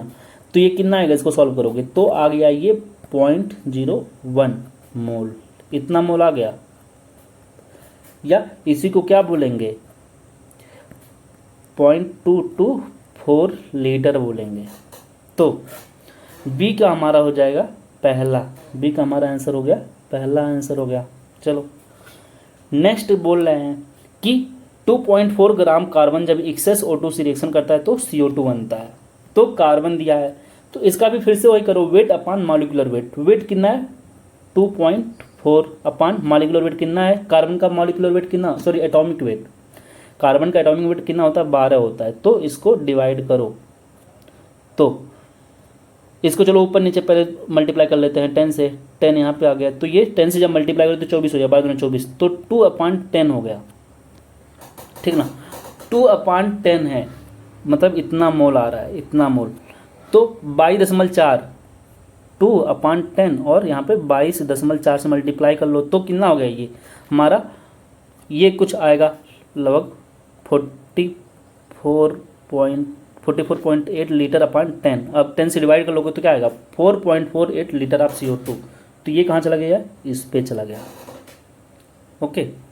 ये कहाँ चला जाएगा, इस वाले पे चला जाएगा। तो हमारा सी का कौन सा हो जाएगा, सेकंड वाला। तो हमारा आंसर जो हो जाएगा ए वाला हो जाना चाहिए। चलो डी वाला भी चेक कर लेते हैं, इसको मिटाते हैं, इसको मैं मिटा देता हूँ, ओके। नेक्स्ट चेक करते हैं हम लोग, ये इसका भी वेट दिया है कितना 0.56 अपान कार्बन मोनोऑक्साइड का मॉलिक्यूलर वेट निकालो। एक कार्बन का होता है 12 प्लस ऑक्सीजन का कितना होता है 16 होता है। तो 6 दूना 6 2 8 और यहाँ पे कितना आ गया 8, ओके। तो यहाँ पे 28 है। तो ऊपर नीचे हम लोग 100 से मल्टीप्लाई कर देते हैं, 100 से मल्टीप्लाई करोगे तो ये कट गया तो 56। तो ये 100 इधर चला गया था तो 2/100 हो गया, ओके। 22.4 है। इसका मल्टीप्लाई कर लोगे तो कितना आएगा बताओ, इसका जब मल्टीप्लाई करोगे तो आ जाएगा 2448/100 और इसको डिवाइड करोगे 0.44। यार पूरा कैलकुलेशन था, ठीक ना, पूरा कैलकुलेशन ही है, कुछ है नहीं। फार्मूला लगाओ आंसर पाओ, फार्मूला लगाओ आंसर पाओ, इतना ही था, ओके। चलो नेक्स्ट क्वेश्चन है हमारा 7 नंबर का क्वेश्चन, ओके। नेक्स्ट क्वेश्चन हमारा यार 7 नंबर का क्वेश्चन है और मैच कराना है कॉलम 1 को कॉलम 2 से, कॉलम 1 को कॉलम 2 से। चलो मिला दो। कह रहे हैं कि इसका आंसर यार तुम ही लोग बताओगे, अब कुछ करना है, बताओ। वेट दिया है अपान एटॉमिक वेट, डिवाइड कर दो तो कितना आएगा 2 मोल आ जाएगा। यार ऐसे कुछ नहीं करना था, वेट अपान एटॉमिक मतलब 2 मोल, ठीक ना। तो एक हमारा सेकंड हो गया और ऐसा कोई ऑप्शन दिया नहीं है, केवल एक ही है कि ए का सेकंड है। तो बताओ ये हो गया। और हम लोग जानते हैं इसको, बताओ ये किसके इक्वल है, ये मॉलिक्यूल ऑफ H2O दिया गया है, इतना मॉलिक्यूल ऑफ H2O है, मतलब कितना है ये 1 मोल के बराबर होता है, ये 1 मोल के हमारा बराबर होता है। तो हमारा बी का भी थर्ड हो गया। ये बताओ इतना 0.224 लीटर ऑफ O2 मतलब कितना मोल है, इसको यहाँ पे ऊपर नीचे क्या करो। अब यहाँ पे दिया है एट STP पे, याद कर लेना, हमेशा STP पे ही बात करते हैं हम लोग, स्टैंडर्ड टेम्परेचर प्रेशर पे। तो यहाँ पे बोला 1 mole of any gas is equal to कितना होता है, इतना ही होता ना, कि इतना एटम या मॉलिक्यूल होते हैं, ठीक है। अब ये देखो वेट अपान मॉलिक्यूलर वेट कर देना, मॉलिक्यूलर वेट नाइट्रोजन कितना 28 होता है, तो 28 यहाँ कितना होता है 28, देखो 28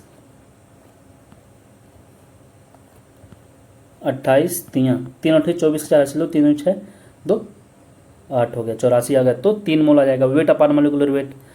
और ये देख लो किसके बराबर हो जाएगा, इसके। समझ में आया ये? कुछ नहीं यार, फार्मूला था, डायरेक्ट फार्मूला रख के निकालना था। इसको याद कर लेना, अभी बताया था ना। ये कहाँ से आया, ये जो लगा हुआ हो तुम लोग सोचोगे मैं कैसे कर दिया, ये अभी बता के आया हूँ। क्या? ये इंपॉर्टेंट लाइन, ये वाली अभी बोला था ना, ये इंपॉर्टेंट लाइन है। मोल में याद कर लेना पूरा कि एक मोल को 1 नहीं लिख सकते हैं या इतना लिख सकता हूँ, ये ना। अब इसी को मैं 100 से डिवाइड कर दूँ, 100 से जब डिवाइड कर दोगे तो ही तो आएगा क्या, 0.224, या इसको डिवाइड कर दो 100 से, देखो वही आया है 0.001 और 0.224, वही आ गया। समझे? कुछ नहीं था वो। 8 नंबर का क्वेश्चन देखो। 8 नंबर का क्वेश्चन क्या है, अब कह रहे हैं कि सबका यूनिट बताना है। अब सबका यूनिट हम लोग जानते हैं, मोलैरिटी का भी हम लोग पढ़ के आए, मोल फ्रैक्शन भी पढ़ के आए। मोल क्या होता है, मोल का तो मोल ही होता है, MOL। याद कर लेना, MOLE में ई हटा दो तो मोल हो जाता है। देखो मोल का, जिसे बोलते हैं क्या, amount of substance. Amount of substance को बोलते हैं मोल। अमाउंट ऑफ सब्सटेंस को क्या बोलते हैं, मोल बोलते हैं। ये है हमारा मोल, MOL यहाँ पे है। ओके, तो ये प्रेशर, प्रेशर क्या होता है हमारा, प्रेशर का पास्कल होता है, प्रेशर का पास्कल होता है। ल्यूमिनस इंटेंसिटी को कैंडेला बोलते हैं, ल्यूमिनस इंटेंसिटी को कैंडेला बोलते हैं। डेंसिटी, मास, मास का क्या होता है, केजी होता है। ये सब किस में है यूनिट, कोई SI में है, ये देखो ये हमारा CGS में है। तो ये मोल पर लीटर किसका है, मोलैरिटी का है। मोलैरिटी, मोलैरिटी का मोल पर लीटर होता है। मोल पर केजी किसका होता है, मोलैरिटी का होता है। डेंसिटी इक्वल टू क्या होता है, density equal to mass upon volume होता है। तो मास कितना है, ग्राम में, ग्राम पर लीटर हो गया, तो डेंसिटी हो गया ग्राम पर लीटर, ये डेंसिटी का हो गया। कोई और बाकी मोल फ्रैक्शन, मोल फ्रैक्शन का कोई यूनिट ही नहीं होता, ये यूनिट लेस होता है। मोल फ्रैक्शन हमारा भैया क्या होता है, यूनिट लेस होता है। ओके, ये सब हो गया हमारा। देखो यहाँ पे डेंसिटी का लिखा हुआ है। डेंसिटी का आप देखो किस में चाहिए तुमको, ये हमारा हो गया MKS पद्धति में, ये MKS में हो गया, मतलब इसी को बोलते हैं SI यूनिट बोलते हैं, SI में दिया हुआ है, ठीक ना। नेक्स्ट क्वेश्चन देखो, क्वेश्चन क्या है कि which of the following statement about a compound are incorrect. बताओ कि इसमें से कौन सा स्टेटमेंट है जो एक कंपाउंड के बारे में इनकरेक्ट दिया गया है, इनकरेक्ट स्टेटमेंट। तो अब फिर इसमें मतलब बताना है कि बताओ कौन सा इनकरेक्ट स्टेटमेंट दिया गया है। तो पहला स्टेटमेंट देख लो, कंपाउंड के बारे में बताना है भैया, किसके बारे में, अबाउट कंपाउंड। तो a molecule of a compound has atom of different element, बताना है कौन सी लाइन गलत दी हुई है। तो ये तो सही है कि molecule of compound has atom of different element. अभी पढ़ोगे तो ये दिया हुआ है, देखो लिखा है कि कोई कंपाउंड बना होता है different ratio of molecule, element जो होते हैं डिफरेंट एलिमेंट, देखो लिखा है ना क्या, डिफरेंट एलिमेंट कंबाइंड टुगेदर और एक डिफिनिट रेशियो में। याद करें, डिफिनिट रेशियो होता है, इनडिफिनिट नहीं, एक डिफिनिट रेशियो होता है और बनाते हैं कंपाउंड। तो ये पहला हो गया। दूसरा देखो, एक compound can not be separated into its constituents by the physical method. सही बात है, फिजिकल मेथड से सेपरेट नहीं कर सकते हैं। देखो यहाँ पे लिखा हुआ है कि उसके कॉन्स्टिट्यूएंट्स को सेपरेट नहीं कर सकते हैं, केमिकल मेथड से सेपरेट करते हैं। लिखा कि एक compound retains the physical property of its constituents element का नहीं। कह रहा है कि कोई कंपाउंड जैसे बन रहा है, मान लो कि देखो अब मैं बोलूं कि पानी, पानी है। अब पानी किससे बना है, हाइड्रोजन से बना है और ऑक्सीजन से बना है, ठीक ना। तो बताओ पानी कैसा है, पानी का फिजिकल स्टेट क्या है, ये लिक्विड है, ठीक ना। और ये हाइड्रोजन क्या है, गैस है, ऑक्सीजन क्या है, गैस है। तो इसमें क्या बोला कि ये कंपाउंड रिटेन्ड इस फिजिकल प्रॉपर्टी, कंपाउंड जो है ये कंपाउंड हो गया और ये फिजिकल प्रॉपर्टी अपनी मेंटेन करती है।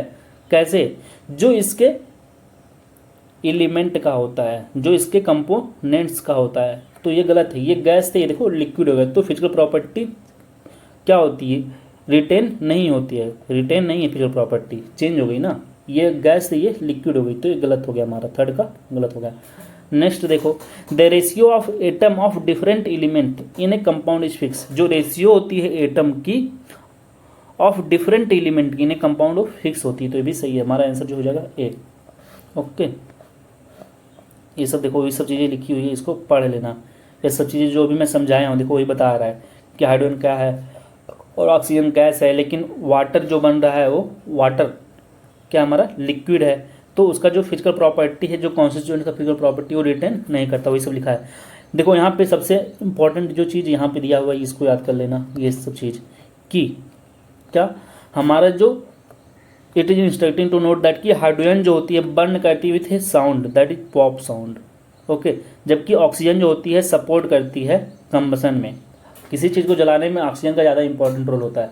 कोई चीज़ अगर जल रहा हो तो वहाँ पे या तो CO2 फेंक दो तो चीज़ें बुझ जाती हैं, अगर ऑक्सीजन फेंक दोगे तो चीज़ें और तेज बढ़ने लगती है, बर्न और तेज बढ़ जाता है। हमारी बॉडी में बर्निंग चलती है, हमको खाना एनर्जी मिल रहा है तो वो ऑक्सीजन की वजह से मिलता है। तो ऑक्सीजन क्या कराती है, बर्निंग ही कराती है, समझे ना। ऑक्सीजन की वजह से ही बर्निंग होता है, कोई चीज़ जलता है तब एनर्जी मिलती है। वाटर जो होती है आग बुझाने में काम यूज करते हैं, फायर एक्सटिंग्विशर के रूप में यूज करते हैं वाटर का, CO2 का, ठीक ना। ये क्वेश्चन देखो हमारा 10 नंबर का क्वेश्चन कह रहे हैं कि 500 ml of a 5m solution is diluted to 1500 ml, what will be the molarity of the solution obtained. अब देखो कह रहे हैं कि वैल्यूम क्या है, कह रहे हैं कि इफ 500 ml आप ए इतना m सोल्यूशन, कह रहे हैं कि मान लो कोई सोल्यूशन था ये और ये 5m था, मतलब इसका m1 का वैल्यू जो दिया गया है 5 दिया गया है, 5m दिया गया है, ठीक है ना। और V1 जो था उसका वैल्यूम जो था ये 500 ml था, ये वैल्यूम जो है कितना है, ये 500 ml था। अब सोल्यूशन डाइल्यूटेड टू, अब इसको जब डाइल्यूट किया गया, अब इसको डाइल्यूट कर रहे हैं यहाँ पे, यहाँ से यहाँ तक जा रहे हैं, तो इसको क्या कर रहे हैं, इसी को डाइल्यूट। देखो अब ये एक तरह से स्टॉक सोल्यूशन है, इसको हम लोग बोल सकते हैं कि ये स्टॉक सोल्यूशन है जिसका कंसंट्रेशन बहुत ज़्यादा है। अब ये रखे थे, इसको हम लोग क्या कर रहे हैं, डाइल्यूट कर रहे हैं। अब इसको जब डाइल्यूट कर रहे हैं तो कह रहे हैं कि इसका डाइल्यूटेड टू वैल्यूम कितना हो गया, देखो V2 कितना हो जा रहा है यहाँ पे, फाइनल वैल्यूम V2 वैल्यूम कितना हो गया, 1500 ml हो गया। अब बताओ V2 जो हो रहा है डाइल्यूटेड टू बोल रहे हैं कि 1500 ml, अब बताओ कितना वैल्यूम ऐड किया गया होगा, पहले 500 था और फाइनल वैल्यूम V2 हो गया, कितना वैल्यूम हम लोग बाहर से ऐड किए हैं, कितना वैल्यूम बाहर से ऐड किए हैं भैया, V एडेड जो कितना है वो कितना है 1000 है, इतना हम लोग ऐड किए हैं, ओके। जब V2 ऐड किए हैं, कुछ वैल्यूम ऐड किए हैं 1000, तो V2 हो गया फाइनल वैल्यूम। तो अब बताओ इसकी मोलारिटी कितनी रही होगी, तो हम लोग बोल देंगे M2, इसको बोल देंगे M2। तो अब फार्मूला बन गया M1 V1 equal to M2 V2। इसको सॉल्व करके आंसर तुम लोग कमेंट करके बताना भैया लोग, ओके। चलो नेक्स्ट आते हैं, चलो बता ही देता हूँ। देखो वैल्यू रख दो, M1 कितना दिया है, M1 देखो 5 दिया है, V1 कितना है 500 है, M2 कितना है पता करना है, V2 कितना है 1500 है। काट दो, 00 गया, 5 से काट दो, 5 3 15, 3 इधर लेते आओ, M2 इक्वल टू क्या 5/3, इसको सॉल्व करोगे तो 1.67 होता है, याद कर लो। 5/3 को क्या बोलते हैं 1.67, नहीं तो आंसर तुम ढूंढते रह जाओगे मिलेगा नहीं। और 1.67 को क्या बोलते हैं 1.66 भी बोलते हैं, 1.66 वही 1.67 बोलते हैं।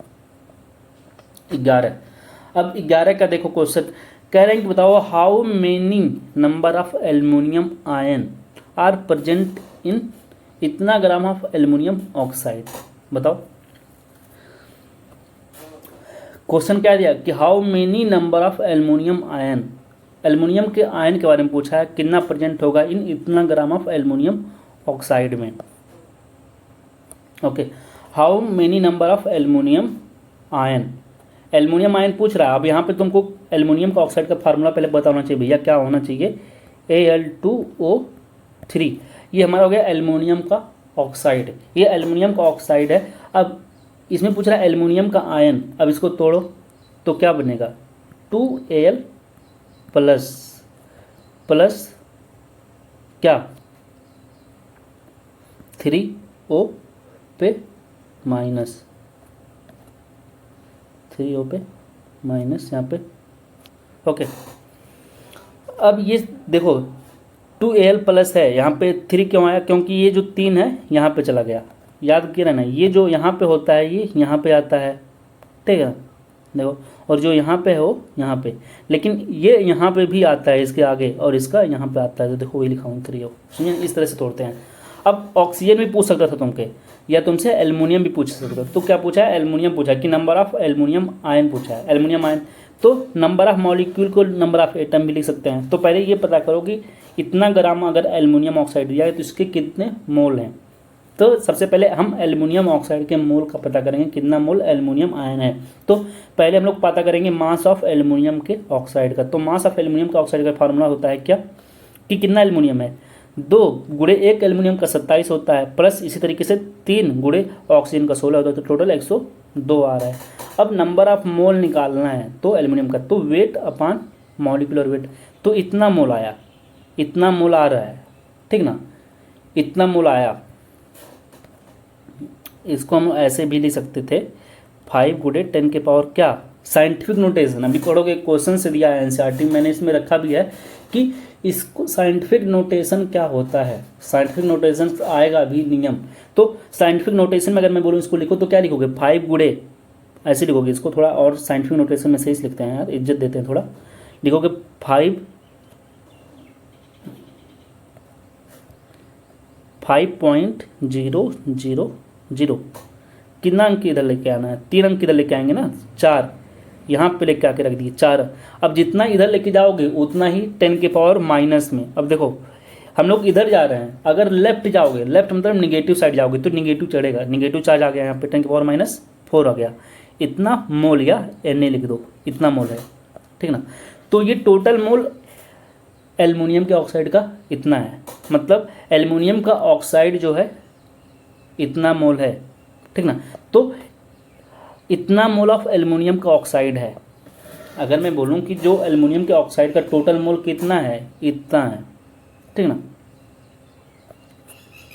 एक लाइन बताओ कि अगर एल्युमिनियम जो टोटल है, एल्युमिनियम का नंबर ऑफ मोल आ गया, एल्युमिनियम Al2O3 का टोटल मोल कितना आ गया, 5.00 इतना गुणे 10 के पावर माइनस 4 मोल Na है।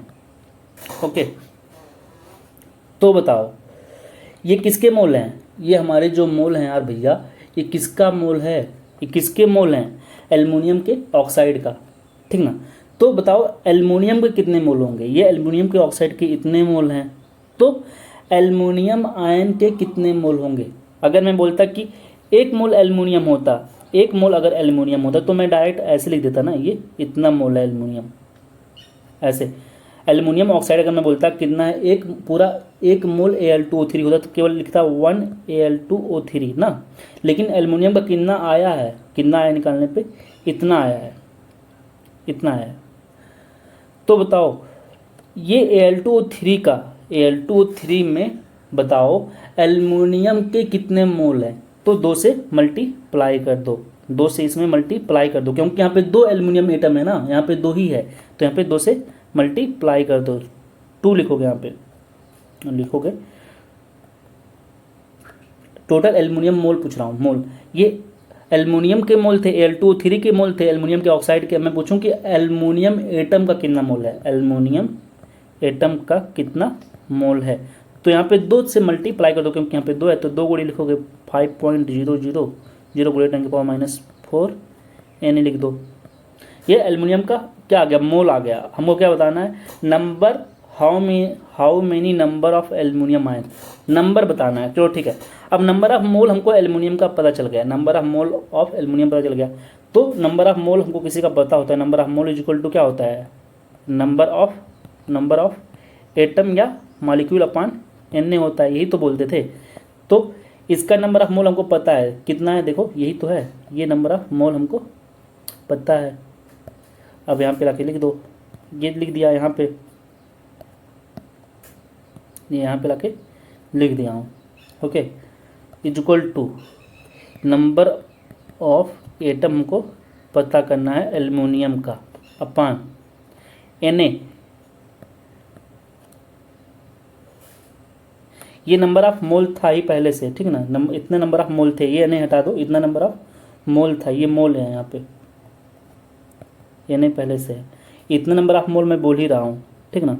ये इधर चला गया, इधर गया, तो बताओ ये 2 5 10 हो जाएगा, 10 हो जाएगा, और गुणे 10 के पावर माइनस 4 Na हो गया, ये कितने आ गए, number of atom of aluminium, ये number of atom of aluminium है, ठीक ना। एल्युमिनियम के एटम आ गए इतने मोल, ओके, इतने मोल आ गए। तो नंबर ऑफ एटम ही पूछा था, number of atom of aluminium पूछा था। तो देखो अब इसको मैं और सॉल्व कर सकता हूँ, इसको मैं लिख सकता हूँ 10⁻³ Na, ये क्या आ गया, नंबर ऑफ एटम ऑफ ये एल्युमिनियम आ गया। इसको और सॉल्व करोगे तो 6 पॉइंट, Na का वैल्यू रख दो 6.023 गुणे 10⁻23 गुणे 10⁻³ है। इसको और सॉल्व करोगे तो कितना आ जाएगा, 6.023 गुणे 10⁻20 लिख दो, इतना एटम आ गया। ये किसका है, एल्युमिनियम का। अब देखो अगर ऑक्सीजन का पूछा होता है, देखो अब आंसर जो पहला आ जाएगा उसको मैं बता देता हूँ। आंसर कौन सा हो गया हमारा, ये वाला सी वाला।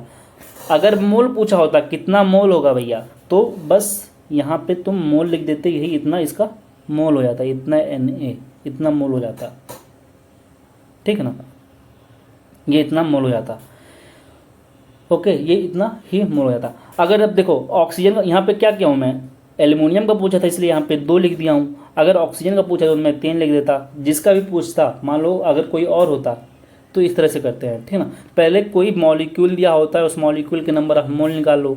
अब जब उसके नंबर ऑफ मोल पता चल जाएंगे किसी मॉलिक्यूल के, तो उसके जो एटम्स होंगे उसके भी हमको नंबर ऑफ मोल पता चल जाएंगे, और वेट निकालोगे तो वेट बता देंगे, और नंबर ऑफ एटम बताना होगा तो नंबर ऑफ एटम भी बता देंगे, ओके। हमारा आंसर हो गया। चलो 12 नंबर का क्वेश्चन देखते हैं। कह रहा है कि carbon has following 3 isotopes with relative abundance and mass AMU में दिया है, सोन इन द टेबल। अब यहाँ पे टेबल दिया हुआ आइसोटोप्स के, ये हमारे आइसोटोप्स हैं, ये रिलेटिव अबंडेंस दिया हुआ है, और ये एटॉमिक मास दिया हुआ है, ठीक ना। एक चीज़ ध्यान रखना, क्या कि ये तुमसे पूछ भी सकता है कि कार्बन का कौन सा आइसोटोप है जो सबसे ज़्यादा पाया जाता है, उसके बाद बताओ, उसके बाद बताओ। तो कार्बन 12 सबसे ज़्यादा पाया जाता है, कि फिर कार्बन 13 पाया जाता है, फिर कार्बन 14 पाया जाता है। जैसे हाइड्रोजन के 3 आइसोटोप होते हैं, हाइड्रोजन के कितने आइसोटोप होते हैं, प्रोटियम, ड्यूटेरियम और ट्राइटियम। तो प्रोटियम सबसे ज़्यादा पाया जाता है और ट्राइटियम सबसे कम पाया जाता है। तो अब देखो किसी का भी जब आइसोटोप्स दिया और वहाँ पे एवरेज एटॉमिक वेट निकालना होता है, तो क्या बोलते हैं कि जो यहाँ पे हमको क्या दिया है, इसका एटॉमिक मास दिया है उसको लिख दो, ठीक ना, और इसका रिलेटिव अबंडेंस, यहाँ पे ये अबंडेंस है x1 x2 x3, ये सब क्या है, अबंडेंस है, ठीक ना। तो यहाँ पे अबंडेंस लिख दो, अपान में x1 + x2 + x3, तो ये फार्मूला लगा के आंसर लेते आओगे तो आंसर आ जाएगा, ठीक ना। ये डायरेक्ट फार्मूला रख दो यहाँ पे, W1 मतलब क्या, यहाँ पे कैलकुलेशन करना है भैया, इसका W हो गया, सॉरी W ये हो गया हमारा वेट हो गया, और ये x1 हो गया, मल्टीप्लाई करो, W ये हो गया और x2 ये हो गया, W3 और x3 अपान ये तीनों जोड़ने पे 100 आएगा। इसको छोड़ देना, इसको जोड़ने की जरूरत नहीं है, अगर इसको जोड़ोगे तो कैलकुलेशन बहुत कॉम्प्लिकेटेड हो जाएगा, ठीक ना। यहाँ पे 100 आएगा टोटल, ठीक ना, क्योंकि परसेंटेज है तो परसेंटेज किस में होता है, 100 में ही तो होता है।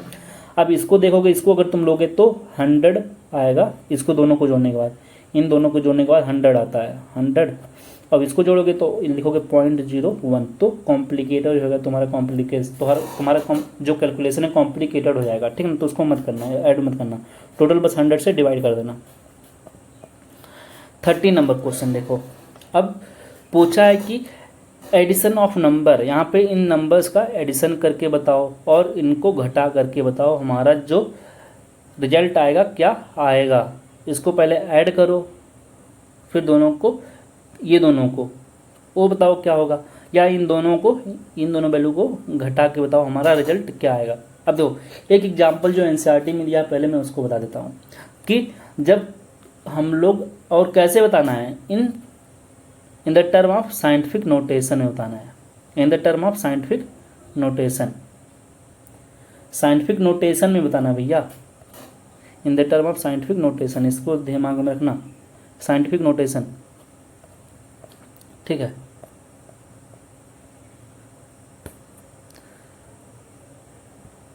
अब साइंटिफिक नोटेशन मतलब क्या, कि हमारा जो आंसर आना चाहिए, अभी उसको बताऊंगा, साइंटिफिक नोटेशन ऊपर मैं बताऊंगा, अभी आएगा एक क्वेश्चन। पहले इसको देख लेते हैं, साइंटिफिक नोटेशन किस रूप में लिखते हैं। पहले इन दोनों का मल्टीप्लाई कर दो, सॉरी एडिशन करना है, एडिशन ऑफ नंबर्स, इन दोनों को ऐड कर दो, और ऐसे ही इन दोनों को घटा दो और फिर आंसर रखना in the term of scientific notation. तो चलो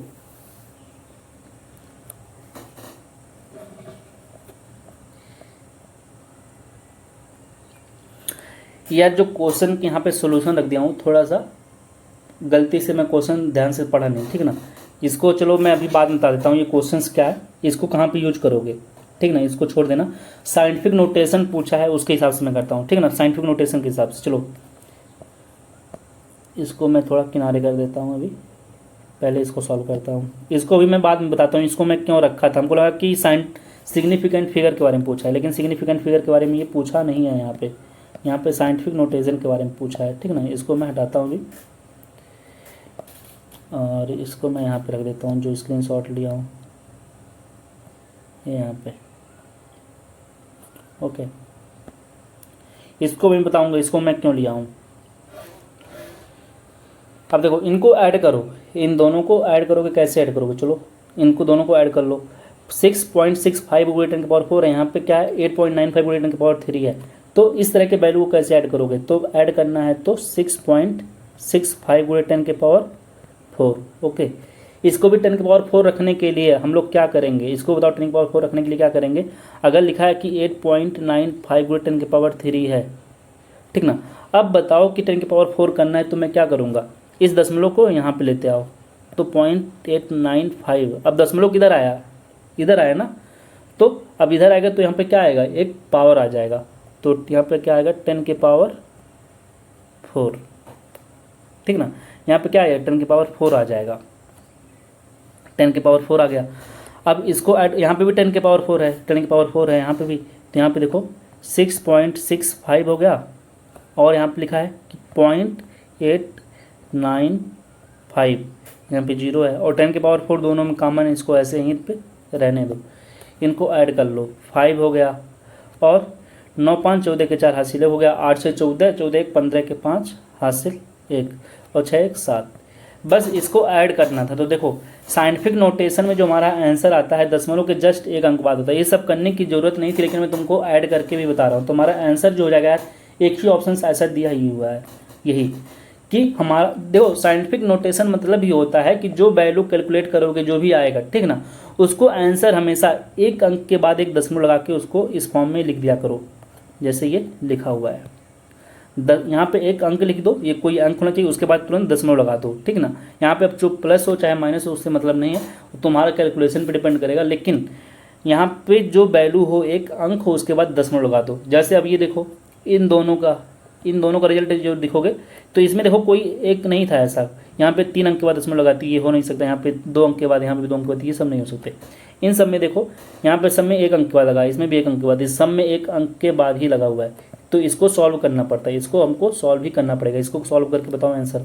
चलो इसको मिटा देता हूँ, अब इसको देखते हैं।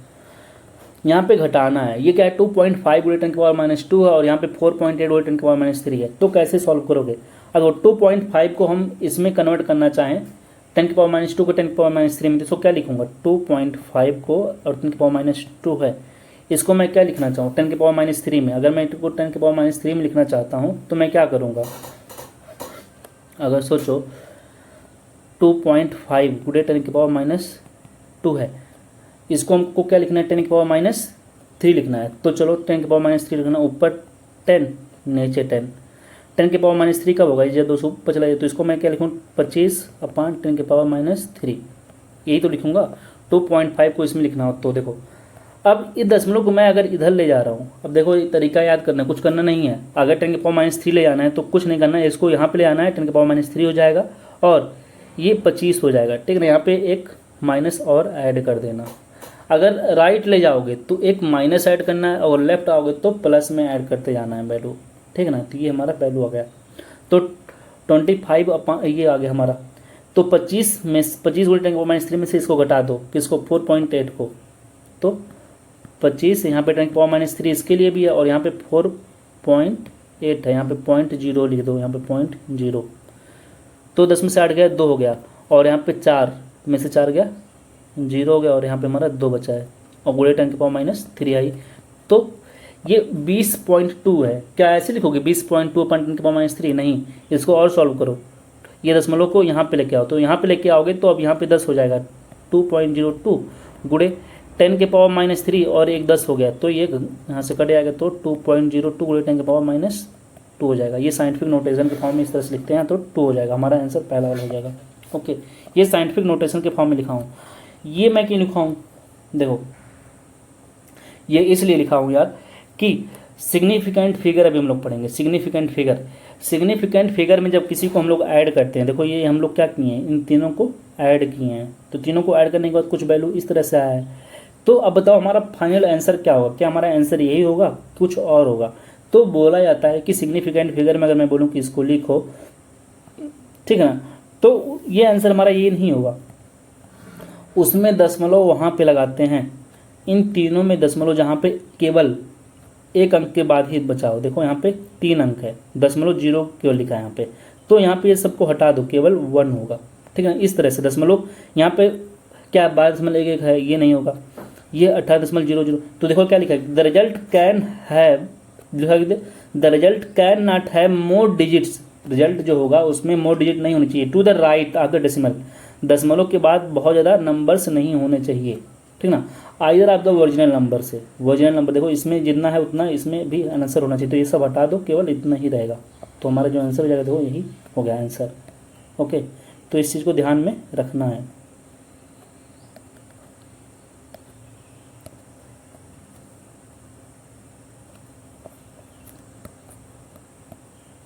चलो नेक्स्ट क्वेश्चन देखो, अब यहाँ पे है ऐसे ही सेम, यहाँ पे भी है। अब वहाँ पे क्या था, एडिशन और सब्सट्रैक्शन, जहाँ यहाँ पे चाहे घटाइए चाहे जोड़िए, बात एक ही है।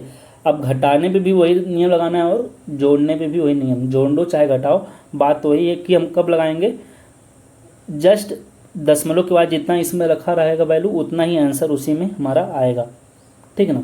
अभी मान लो कि यहाँ पे और एक 0 होता है, ऐसे होता है, तो हमारा इस फॉर्म में आंसर आता है, ठीक ना, इसी में से किसी फॉर्म आया था।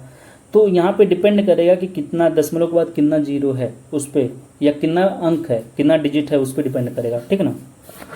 40 नंबर क्वेश्चन देखो, एडिशन और सब्सट्रैक्शन में वो नियम था, जबकि मल्टीप्लिकेशन, देखो मल्टीप्लिकेशन और डिवीजन में दूसरा नियम होता है। अब देखो यहाँ पे ये जो वैल्यू है इसको हम लोग डिवाइड करेंगे किससे, इतना gram of substance X is occupied by इतना, तो बताना है density. Density is equal to क्या होता है, मास अपॉन वॉल्यूम। अब density is equal to mass upon volume लगा दो formula, density is equal to mass upon volume. अब जब इसको सॉल्व करेंगे ना, तो बोला है देखो, कह रहा है कि हमारा जो एनसीईआरटी में लाइन लिखी, कह रहा है कि मल्टीप्लिकेशन में और डिवीजन में क्या करते हैं, जो आंसर होता है देखो लिखा है कि the result must be reported with the no more significant figure as in measurement with the fewest significant in the figure. मतलब इन दोनों में सबसे कम सिग्निफिकेंट फिगर किसके पास है, इसके पास है ना, इसके पास 3 है, इसके पास 4 है, तो जिसके पास सबसे कम सिग्निफिकेंट फिगर होगा उसी में हमारा रिजल्ट होना चाहिए। तो 3 हमारा जो रिजल्ट होगा, आंसर होगा, वो केवल 3 सिग्निफिकेंट फिगर वाला हमारा आंसर होगा। इसमें बताओ कितना सिग्निफिकेंट फिगर है, इसमें 4 सिग्निफिकेंट फिगर है, इसमें टोटल 6 सिग्निफिकेंट फिगर है, यहाँ पे 3 सिग्निफिकेंट फिगर है, यहाँ पे भी 3 है। तो आंसर जो होगा हमारा इसी दोनों में से होगा, कि हमारा आंसर जो होगा जिसमें list number of significant figure होगा वही आंसर हमारा होगा। तो इसमें 3 है, इसमें भी 3 है। अब तो डिवाइड करके देख लो इसको, यहाँ पे लिख दो क्या 18.72 और 1.81। इसको जब सॉल्व करोगे तो जो आंसर आएगा हमारा कौन सा आएगा, 14 नंबर का।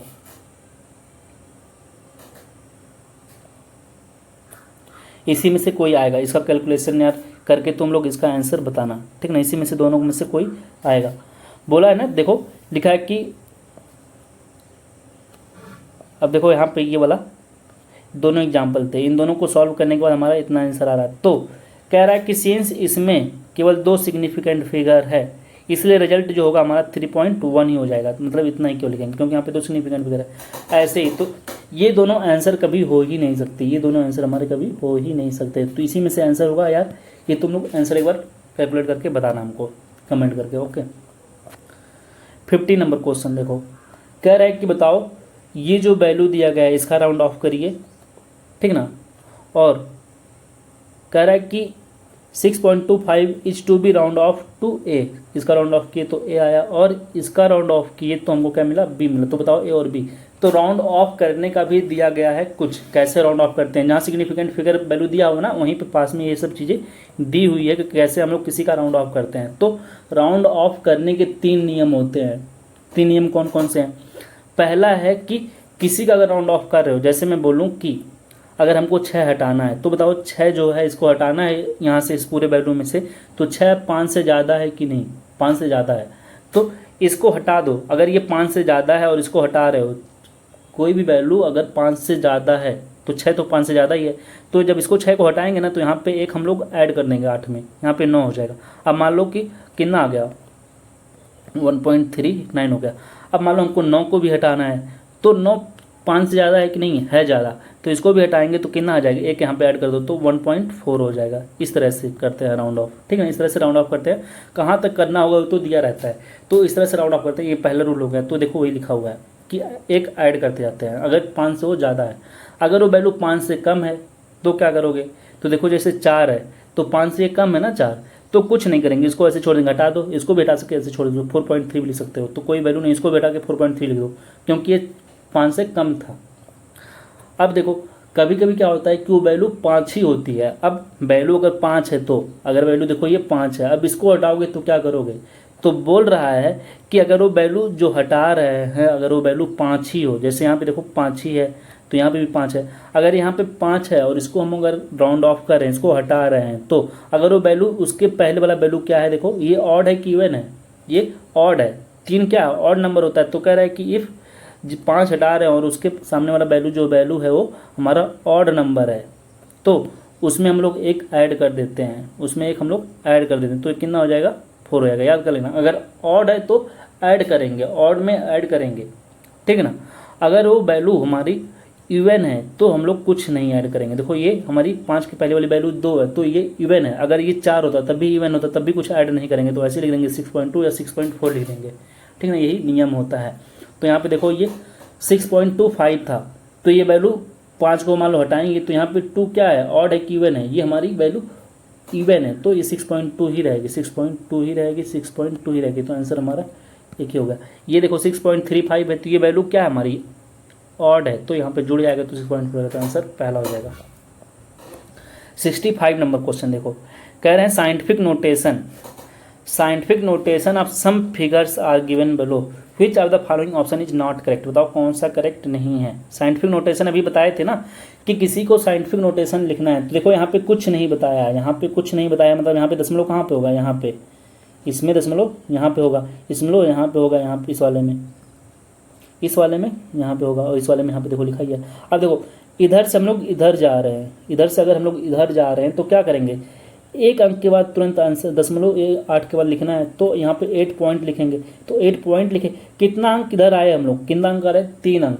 अगर 3 अंक हम लोग राइट जा रहे हैं, सॉरी लेफ्ट जा रहे हैं, उतना ही प्लस लिखना है, 10⁻3, उतना ही 10⁻3 करना है, ठीक ना। अब देखो इसके हम लोग फिर से 3 अंक इधर है, इसलिए 10⁻3 लिख दिए। इसमें देखो यहाँ पे आना है, 2 घुसुक का है ना, तो 10⁻2 यहाँ पे होना चाहिए था। यहाँ पे 2 होता तो सही होता, इसलिए गलत हो गया। इसलिए क्या है हमारा आंसर? ये गलत है, पूछा नॉट करेक्ट। ये बताओ सही है। अब देखो यहाँ पे दशमलव लगाएंगे, देखो ये यहाँ पे लगेगा दशमलव, हमेशा एक अंक तो होना ही चाहिए, ठीक है ना। इस तरह से एक अंक के बाद तुरंत लगाते हैं, तो 3.4 हो गया। अब कितना अंक पीछे गए हैं? 3 अंक। देखो 1 2 3, तो इसलिए 10⁻³ हो जाएगा, यहाँ पे 10⁻³ हो जाएगा। तो पूछा है बताओ इसमें से कौन सा ऑप्शन नॉट करेक्ट है। तो यहाँ पे 2 ऑप्शन है, बी और डी। तो 16 के यहाँ पे 2 ऑप्शन से हो गए भैया, हमारे बी और डी हो जाएंगे। साइंटिफिक नोटेशन के बारे में यहाँ पे सब कुछ एनसीईआरटी में लिखा हुआ है, देखो मैं यहाँ पे हाईलाइट कर दिया हूँ, तो इसको एक बार देख लेना। ये सब मैंने हाईलाइट किया हुआ है, इसको देख लेना। ओके 17 नंबर क्वेश्चन देखो। अब क्वेश्चन क्या बोला है, कह रहा है कि a measure temperature on Fahrenheit scale is, इतना दिया हुआ है। कह रहे हैं कि टेम्परेचर हम लोग मेजर कर रहे हैं और वो फ़ारेनहाइट स्केल पे कितना है? 200 फ़ारेनहाइट है। What will this reading to be on Celsius scale. तो सेल्सियस स्केल पे रीडिंग क्या होनी चाहिए बताओ? सेल्सियस स्केल पे रीडिंग क्या होनी चाहिए? अब बताओ, यहाँ पे हमको फ़ारेनहाइट में दिया हुआ वैल्यू, ये वैल्यू किस में है? फ़ारेनहाइट पे, हमको सेल्सियस में चाहिए।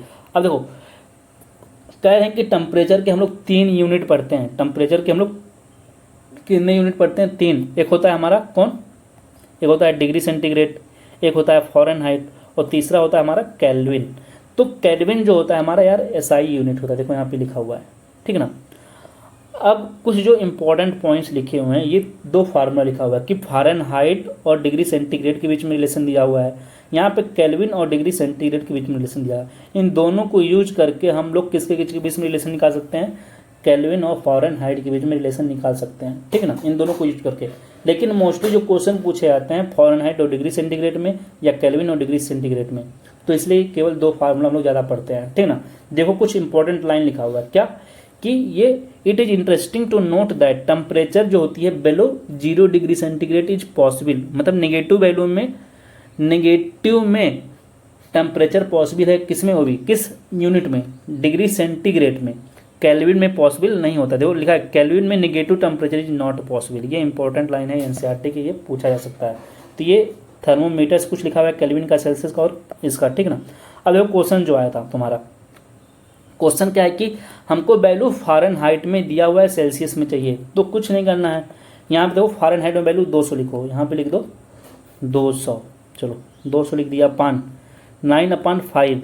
अब केल्विन इसमें चाहिए डिग्री सेंटीग्रेड में, मानता हूँ वैल्यू x है प्लस 32। अब देखो 32 को उधर ले जाओ तो 200 में से 32 को घटाओगे तो 168 आ जाएगा। अपान 9/5 कर दो और x, अब 5 का यहाँ पे मल्टीप्लाई हो जाएगा तो देखो लिखोगे कि x इज इक्वल टू क्या, 5 गुणे 168/9। इसको सॉल्व करोगे तो कितना आएगा? इसको सॉल्व करने के बाद आता है ये वैल्यू सी वाला, ठीक है ना। अब एक किस में आया? डिग्री सेंटीग्रेड में। अगर वैल्यू डिग्री सेंटीग्रेड में है, मैं बोलूँ कि इस डिग्री सेंटीग्रेड को केल्विन में कन्वर्ट करो, कि 40 डिग्री सेंटीग्रेड को केल्विन में कन्वर्ट करो, 40 डिग्री सेंटीग्रेड को केल्विन में कन्वर्ट करो, कितना केल्विन होगा? तो इस 40 को यहाँ पे ला के बस रख दो 40, तो 40 को 273 में ऐड कर दोगे तो वैल्यू केल्विन में आने लगेगा। मैं बोलूँ कि 27 डिग्री सेंटीग्रेड है तो इसको वैल्यू केल्विन में बताओ, तो यहाँ पे 27 लिख दो, तो वैल्यू कितना आ जाएगा? केल्विन का वैल्यू आ जाएगा 303.15 केल्विन, ये केल्विन में आएगा वैल्यू, ठीक है ना। टेम्परेचर केल्विन में हो जाएगी। तो इस तरीके से करते हैं, ये फार्मूला डायरेक्ट यहाँ पे दिया हुआ है। ओके, 80 नंबर क्वेश्चन देखो। अब 80 नंबर क्वेश्चन है कि 2 student perform the same experiment separately. 2 student हैं, ठीक ना, ए और बी, और ये एक्सपेरिमेंट कर रहे हैं सेपरेटली, और ये 2 एक्सपेरिमेंट करते हैं, फर्स्ट और सेकंड, मतलब 2 रीडिंग करते हैं।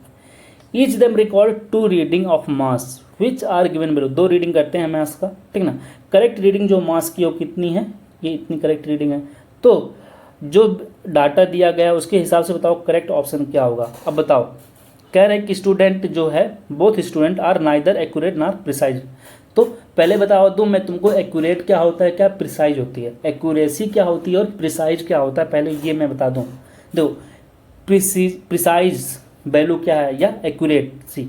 देखो एक्यूरेसी मतलब किसे बोलोगे, तुम ही बताओ, एक्यूरेट किसे बोलोगे। मैं बोलूँ कि कोई वैल्यू जो करेक्ट या ट्रू जो वैल्यू है, कोई वैल्यू है ट्रू, वो 3 है, या मैं बोलता हूँ कि ये मान के चलो कि करेक्ट वैल्यू 9.8 है। ये किसका वैल्यू मैं लिखा हूँ?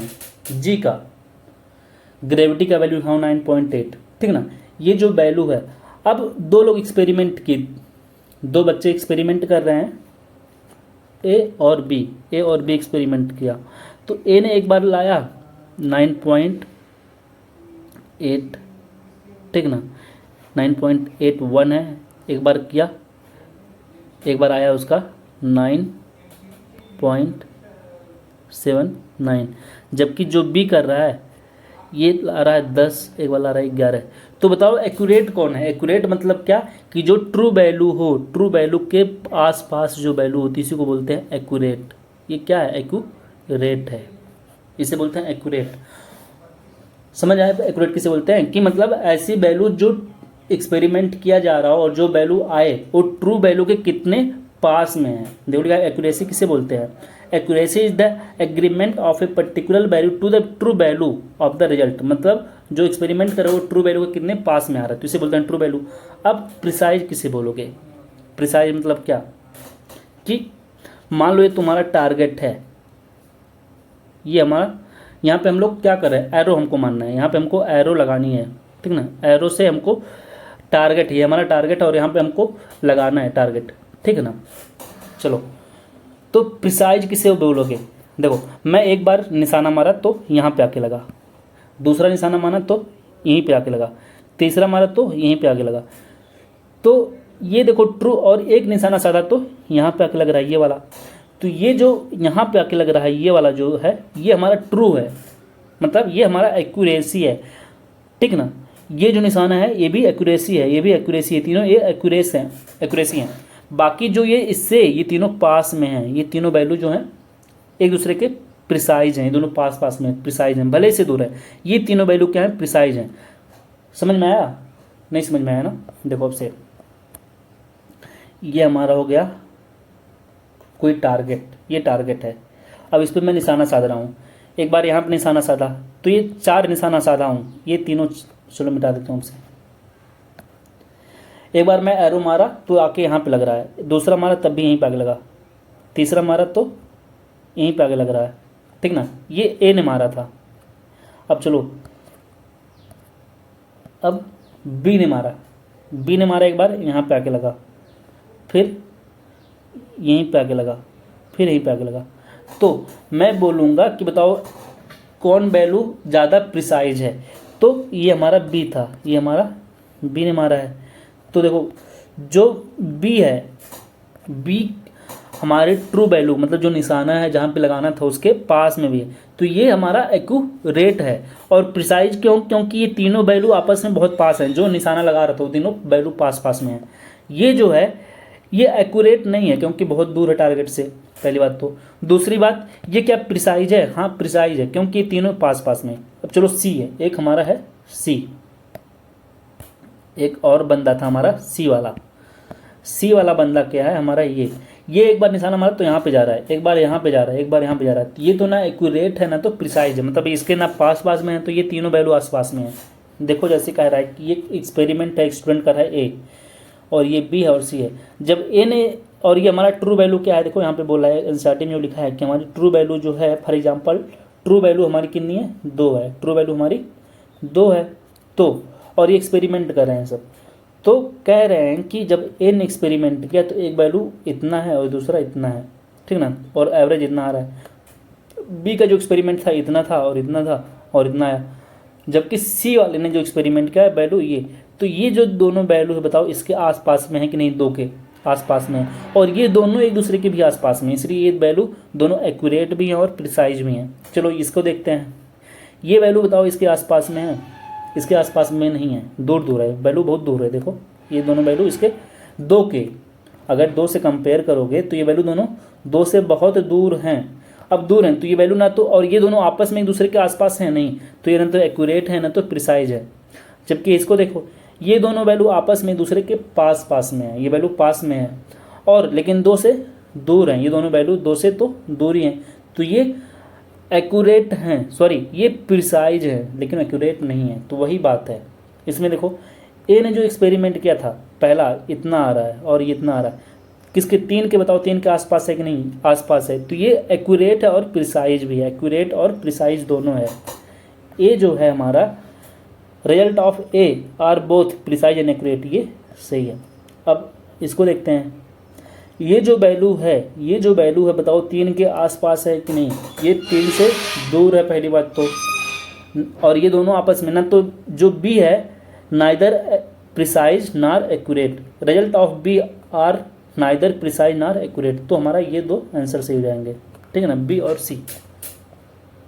देखो यार ये जो मैं लिया हूँ एनसीईआरटी एग्जाम्पलर के क्वेश्चंस हैं, तो उसमें कुछ आंसर्स गलत दिए हुए हैं, पहले मैं बता देता हूँ, बहुत ऐसे क्वेश्चंस हैं जिसके आंसर्स गलत दिए हुए हैं, तो मैं इसको तुम लोग सही कर लेना, ठीक ना। इसमें जो आंसर शायद दिया था, इसमें आंसर्स जो दिया है केवल सेकंड ही दिया है, ऐसे और भी ऑप्शन थे मैं ध्यान नहीं दिया, ठीक ना।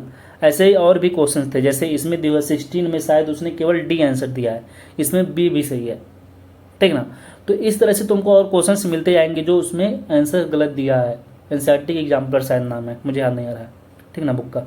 अब देखो 19 नंबर क्वेश्चन क्या है कि कह रहे हैं कि one of the statement of Dalton's atomic theory is given below. इसमें से ये डाल्टन का एटॉमिक थ्योरी, डाल्टन जो थे यहाँ पे उनके एटॉमिक थ्योरी के बारे में लिखा हुआ है कि क्या था। ये 4 थ्योरी दी हुई थी।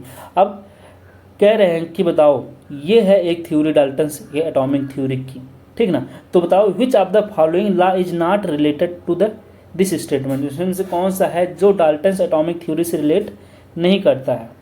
ओके, इसमें से बताना है कौन सा हमारा है जो डाल्टन्स के एटॉमिक थ्योरी से रिलेट नहीं करता है। तो किससे, किस स्टेटमेंट से? देखो डाल्टन्स की जो एटॉमिक थ्योरी है यार, वो किस पे बेस्ड है पहले तो मैं बताता हूँ। अगर आ गया कि किस पे बेस्ड है, डाल्टन्स की atomic theory is based on, देखो डाल्टन्स की एटॉमिक थ्योरी बेस्ड ऑन अगर बोलेगा तो इन तीनों पे बेस्ड है। Law of conservation of mass, law of definite proportion और लॉ ऑफ मल्टीपल प्रोपोर्शन, इन तीनों पे बेस्ड है। वो इस पे बेस्ड नहीं है, एवोगैड्रो लॉ पे बेस्ड नहीं है, और किस पे बेस्ड नहीं है? देखो यहाँ पे है क्वेश्चंस क्या। हाँ देखो, जैसे ये क्वेश्चंस आया था 2025 में आया था अभी नीट में कि Dalton's atomic theory not explain which of the following, Dalton's atomic theory किसको एक्सप्लेन नहीं करती या किस पे बेस्ड नहीं है? तो लॉ ऑफ गैसियस वैल्यूम पे, और ये मोल वाले चैप्टर में दिया हुआ है कि Dalton's theory could explain the law of chemical combination. Chemical combination 5 rule दिया है। केमिकल कॉम्बिनेशन के 3 थ्योरी हैं। देखो लॉ ऑफ केमिकल कॉम्बिनेशन के कितनी थ्योरी हम लोग पढ़ते हैं? देखो लिखा है ना, लॉ ऑफ केमिकल कॉम्बिनेशन के, इसके हम लोग टोटल 5 थ्योरी पढ़ते हैं, 5 लॉ पढ़ते हैं। क्या? Law of conservation of mass, law of definite proportion, law of multiple proportion, Gay Lussac law, या इसी को बोलते हैं लॉ ऑफ गैसियस वैल्यूम या एवोगैड्रो लॉ। 5 लॉ है। तो इन तीनों जो लॉ हैं, इस तीनों पे बेस्ड है हमारा डाल्टन्स का एटॉमिक थ्योरी। तो डाल्टन्स की एटॉमिक थ्योरी नॉट एक्सप्लेन किसको? लॉ ऑफ गैसियस वैल्यूम, इसको एक्सप्लेन नहीं करती है। ये डायरेक्ट एनसीईआरटी में लाइन लिखी हुई है कि डाल्टन्स एटॉमिक थ्योरी एक्सप्लेन करती है लॉ ऑफ केमिकल कॉम्बिनेशन को, लेकिन लॉ ऑफ गैसियस वैल्यूम को एक्सप्लेन नहीं करती है। तो याद कर लेना, it could not provide the reason for combining of atom. ये क्यों एटम कंबाइन करते हैं इस रीजन को भी बताता नहीं है। तो ये डाल्टन्स का एटॉमिक थ्योरी, पहले तो ये हमारा डाल्टन्स का एटॉमिक थ्योरी है। कौन सा? ये। तो बताना है कि which of the following law is not related to this statement. बताओ इस स्टेटमेंट से कौन से लॉ रिलेट नहीं कर रहे हैं। तो पहले मैंने बताया कि डाल्टन्स एटॉमिक थ्योरी किस पे बेस्ड है? इन तीनों पे बेस्ड है। अगर इस तरह से पूछता है तो क्वेश्चन अगर पूछा किस पे बेस्ड है तो इन तीनों पे बेस्ड है। लेकिन अगर ऐसे पूछ रहा है कि बताओ compounds are formed when 2 atom of different element combine in a fixed ratio, तो बताओ इसको कौन से चीज़ें हैं जो एक्सप्लेन नहीं करती? तो लॉ ऑफ कंजर्वेशन ऑफ मास भी एक्सप्लेन नहीं करता है ना, एवोगैड्रो लॉ। बाकी ये दोनों एक्सप्लेन करते हैं, ठीक ना, इन दोनों से रिलेट करता है। ओके, तो ये सब लिखा हुआ है। एवोगैड्रो लॉ क्या होता है? देखो यहाँ पे लिख दिया हूँ। और गैलुसैक लॉ क्या होता है? अब देखो गैलुसैक लॉ सेम एज होता है, गैलुसैक लॉ सेम एज होता है किसके? लिखा है ना कि Gay Lussac law is actually the law of definite proportion of volume ही है। लॉ ऑफ डेफिनिट प्रोपोर्शन एक हम लोग पढ़ते हैं, उसी के समान ही होता है गैलुसैक लॉ। एवोगैड्रो लॉ, देखो इन दोनों में क्या होता है, इन दोनों में कौन दिया है ये सब पढ़ लेना यार, साइंटिफिक यहाँ पे सब कुछ मैं एनसीईआरटी में लिख दिया हूँ। कह रहे हैं कि यहाँ पे क्या हो, एक simple ratio of by volume होता है। जो गैलुसैक लॉ होता है एक सिंपल रेशियो बाई वैल्यूम हम लोग पढ़ते हैं, जबकि एवोगैड्रो लॉ में बोलते हैं कि अगर कोई कंटेनर है और उनके अगर वैल्यूम भी हैं तो वैल्यूम सेम है तो नंबर ऑफ मॉलिक्यूल भी सेम होंगे। देखो लिखा कि should contain equal number of molecule, अगर वैल्यूम सेम है तो मॉलिक्यूल के नंबर भी सेम होंगे। ये कौन बताया? एवोगैड्रो ने, एवोगैड्रो ने बताया। अगर एवोगैड्रो ने प्रपोज किया कि कोई कंटेनर है जो सेम टेम्परेचर और प्रेशर पे रखे हुए हैं, मान लो ये कंटेनर है, इसको मैं मिटा देता हूँ, एक कंटेनर ये है, एक कंटेनर ये है। अगर ये सेम टेम्परेचर और प्रेशर पे हैं और इनका वैल्यूम भी क्या हो? सेम हो, equal volume of all gases हो, इनका वैल्यूम भी क्या है? अगर ये सेम टेम्परेचर और प्रेशर पे रखे हैं लेकिन इन कंटेनर का भी वैल्यूम क्या है? सेम अगर है, तो इनमें जो नंबर ऑफ मॉलिक्यूल होंगे, अगर इसमें नंबर ऑफ मॉलिक्यूल मैं बोल दिया कि ए है, N A number of molecule रखे हैं, तो इसमें भी जो नंबर ऑफ मॉलिक्यूल होंगे वो भी कितना होगा? सेम ही होगा। नंबर ऑफ मॉलिक्यूल दोनों में क्या हो जाते हैं? सेम हो जाते हैं, दिमाग में रखना। जबकि ये क्या बोल रहे हैं कि जो वैल्यूम का रेशियो होगा वो सिंपल रेशियो सेम होता है। तो सिंपल रेशियो बाय वैल्यूम होते हैं, एक सिंपल रेशियो में होते हैं वैल्यूम के, ठीक है ना। यहाँ पे सेम नहीं होता है, यहाँ पे एक सिंपल रेशियो में बोल रहे हैं। तो ये लाइन इंपॉर्टेंट थी। अब देखो कह रहे हैं कि ये जो अभी गैलुसैक लॉ था, कह रहे हैं कि Gay Lussac law, this law relates with the volume mole और molecule but not related with the mass. याद कर लेना, गैलुसैक का लॉ जो है वॉल्यूम से रिलेट करता है, मॉलिक्यूल से रिलेट करता है, मोल से रिलेट करता है, लेकिन मास से नहीं करता। ये भी हो गया, अभी बताया ही हूँ कि Dalton's atomic theory could not explain which of the following law of gases volume, जो 2025 में पूछ चुका है। यहाँ पे एनसीईआरटी में लाइन दिया हुआ था ये। 21 नंबर क्वेश्चन देखो, ये हमारी एनसीईआरटी की जो बैक एक्सरसाइज है वहाँ से ये क्वेश्चंस मैंने कराया हुआ है। ये एनसीईआरटी के बैक एक्सरसाइज है, उसको कर लेना। माइक्रो किसको बोलते हैं, 10⁻⁻6 को बोलते हैं। ये हमारा यहाँ पे चला जाएगा। डेका मतलब 10⁻1 होता है, डेका बोलते हैं इसको, या डेका को ही बोलते हैं 10। मेगा मतलब क्या, 10⁻6, गीगा 10⁻9, फेम्टो 10⁻−15। देखो गीगा हो गया, नैनो 10⁻−9। तो ये सब चीज़ें याद कर लेना, जो मैंने हाईलाइट किया ये इंपॉर्टेंट है, इसको जरूर याद कर लेना, ये पूछे जाते हैं। मेगा कितना, ठीक है ना, ये तुमको ये भी याद कर लेना, रिप्रेजेंट किससे करते हैं, मतलब ये सिंबल्स भी याद कर लेना भैया। ओके, 22 नंबर देखो, कह रहा है कि express the following in the scientific notation. अब इसको साइंटिफिक नोटेशन में एक्सप्रेस करने के लिए मैं 2-3 टिप बता देता हूँ। देखो पहली बात तो यहाँ पे दशमलव, अभी दशमलव को कहाँ पे लगाना है, यहाँ पे लाना है, यहाँ पे नहीं लाना है। एक अंक होना चाहिए उसके बाद, तो दशमलव कहाँ पे लगेगा, ये जो मैंने बताया यहाँ पे। अब लिखोगे 4.8, अब गुणे 10 की पावर कितना, माइनस में क्या, यहाँ पे लिखा है। अब देखो दशमलव यहाँ था, यहाँ पे लिखा है, तो कितना अंक, 1 2 3, 3 अंक राइट में गए, तो 10 के पावर 3 पहली बात तो, माइनस अगर राइट में जाओगे तो माइनस के प्लस, राइट में गए तो माइनस। ओके चलो, इसको यहाँ पे देखो कुछ नहीं लिखा था, मतलब दशमलव यहाँ पे है, दशमलव यहाँ पे है। अब ये दशमलव कहाँ पे जाएगा, यहाँ पे जाएगा, दशमलव यहाँ से जाएगा भैया यहाँ पे, तो इसको मैं लिखूँगा 2 पॉइंट, ठीक है ना। अब कितना 3 4 कितना लिख दिया, और गुड़े 10 तो लिख दिया। अब बताओ 10 की पावर कितना होगा, 1 2 3 4 5 होगा ना, क्योंकि इधर 5 लोग को छोड़ के आया। अब ये 5 प्लस में होगा कि माइनस में होगा, बताओ लेफ्ट आए कि राइट, लेफ्ट आए, तो यहाँ पे प्लस। तो अगर लेफ्ट मूवमेंट करते हैं तो पॉजिटिव में लिखेंगे, अगर राइट जा रहे हैं तो नेगेटिव में। बाकी ये तीनों आंसर का कमेंट करके बताना, इतना टफ नहीं है कि जो करना पाओ, बहुत आसान है। साइंटिफिक नोटेशन मैंने बता ही दिया है, ये सब कुछ वहीं पे लिखा हुआ है। अब बोलना है इस क्वेश्चन में, बताओ कितना सिग्निफिकेंट फिगर है, ये जो दिया गया है इसमें बताना कितना सिग्निफिकेंट फिगर है। तो सबका रूल लिखा हुआ है, पहले का देखो यही है, पहले का रूल पहला वाला ये बोला है कि बताओ इसमें कितने सिग्निफिकेंट फिगर होते हैं। तो जो आगे वाले वैल्यूज होते हैं ये नॉन जीरो, उसको हम लोग सिग्निफिकेंट का फिगर काउंट नहीं करते हैं। जैसे देखो 0.25 है, तो इसमें कितना सिग्निफिकेंट फिगर होगा, केवल 2 होगा। देखो लिखा है कि 2 सिग्निफिकेंट फिगर है, तो इसमें भी कितना हो जाएगा, केवल यही दोनों सिग्निफिकेंट फिगर है, मतलब इसमें 2 हो जाएगा। इसमें तो 208, अगर कहीं पे ऐसे केवल एक वैल्यू लिखी है तो इसमें कितने सिग्निफिकेंट फिगर होते हैं, 208 में इसमें कितने हो गए हमारे, 3 सिग्निफिकेंट फिगर हैं, इसमें टोटल 4। देखो 1 2 3 4, 1 2 3 4, मतलब ये जीरो बीच वाले लिए जाएंगे, 2 अंक के बीच में जो जीरो होता है वो भी सिग्निफिकेंट फिगर माना जाता है। ये देखो 1 2 3 4 5 6, यहाँ पे 6 सिग्निफिकेंट फिगर है, मतलब अंक के बाद वाले वैल्यू भी सिग्निफिकेंट फिगर में होते हैं। देखो ये सिग्निफिकेंट फिगर नहीं है, ये सिग्निफिकेंट फिगर में नहीं है, 3 एक ही है, यहाँ पर 1 है, इसमें 2 सिग्निफिकेंट फिगर है। लेकिन इन दोनों के बीच में जो आएगा वो वैल्यू सिग्निफिकेंट फिगर, देखो 4 लिखा हुआ है, यहाँ पे लिखा हुआ है, तो 4 हो गया। ये भी सिग्निफिकेंट फिगर में आएगा तो ये वैल्यू 4 हो जाएगी, ये टोटल यहाँ पे 5 हो जाएगा। सब कुछ देखो रूल यहाँ पे लिखा हुआ है, ठीक है ना। जो इंपॉर्टेंट रूल है वो क्या है कि ऐसे लिखा है कि 2 बाल है, अगर कहीं नंबर लिखा हो, नंबर अगर कहीं पे नंबर लिखा हो भैया, तो क्या होता है उस नंबर में, अगर मैं बोलूँ 1 दर्जन है, ठीक है ना, एक स्कोर है, तो उन सब का जो सिग्निफिकेंट फिगर होता है वो इनफाइनाइट होता है, have infinite number of significant figure. अगर कोई हो नंबर, जैसे 2 बाल, 10 बाल, 20 अंडे, 10 केले, ये सब क्या होते हैं, इनका सिग्निफिकेंट फिगर क्या होता है, इनफाइनाइट होता है। इनमें सिग्निफिकेंट फिगर कितने होते हैं, इनफाइनाइट। लेकिन अगर वही नंबर अगर हम लोग कैसे लिख दें, एक साइंटिफिक नोटेशन में लिख देते हैं, तो जो डिजिट्स होते हैं वही सिग्निफिकेंट फिगर होते हैं। देखो अगर इस तरह से लिखा है साइंटिफिक नोटेशन में, तो 3 सिग्निफिकेंट फिगर हो गए, ये नंबर था लेकिन इस तरह से लिख दिए तो इसमें टोटल 4 सिग्निफिकेंट फिगर है। ओके, ये बताओ round up the following up to 3 significant figure. कह रहे हैं कि इन सबको क्या करना है, राउंड अप करना है, और कितना सिग्निफिकेंट फिगर तक, 3 सिग्निफिकेंट फिगर कम से कम करो कि वहाँ पे 3 सिग्निफिकेंट फिगर बचे, मतलब इतना ये सिग्निफिकेंट फिगर तो है नहीं, मतलब यहाँ तक करना है, इसमें यहाँ तक करना है। चलो राउंड अप कैसे करते थे, भूल गए भैया।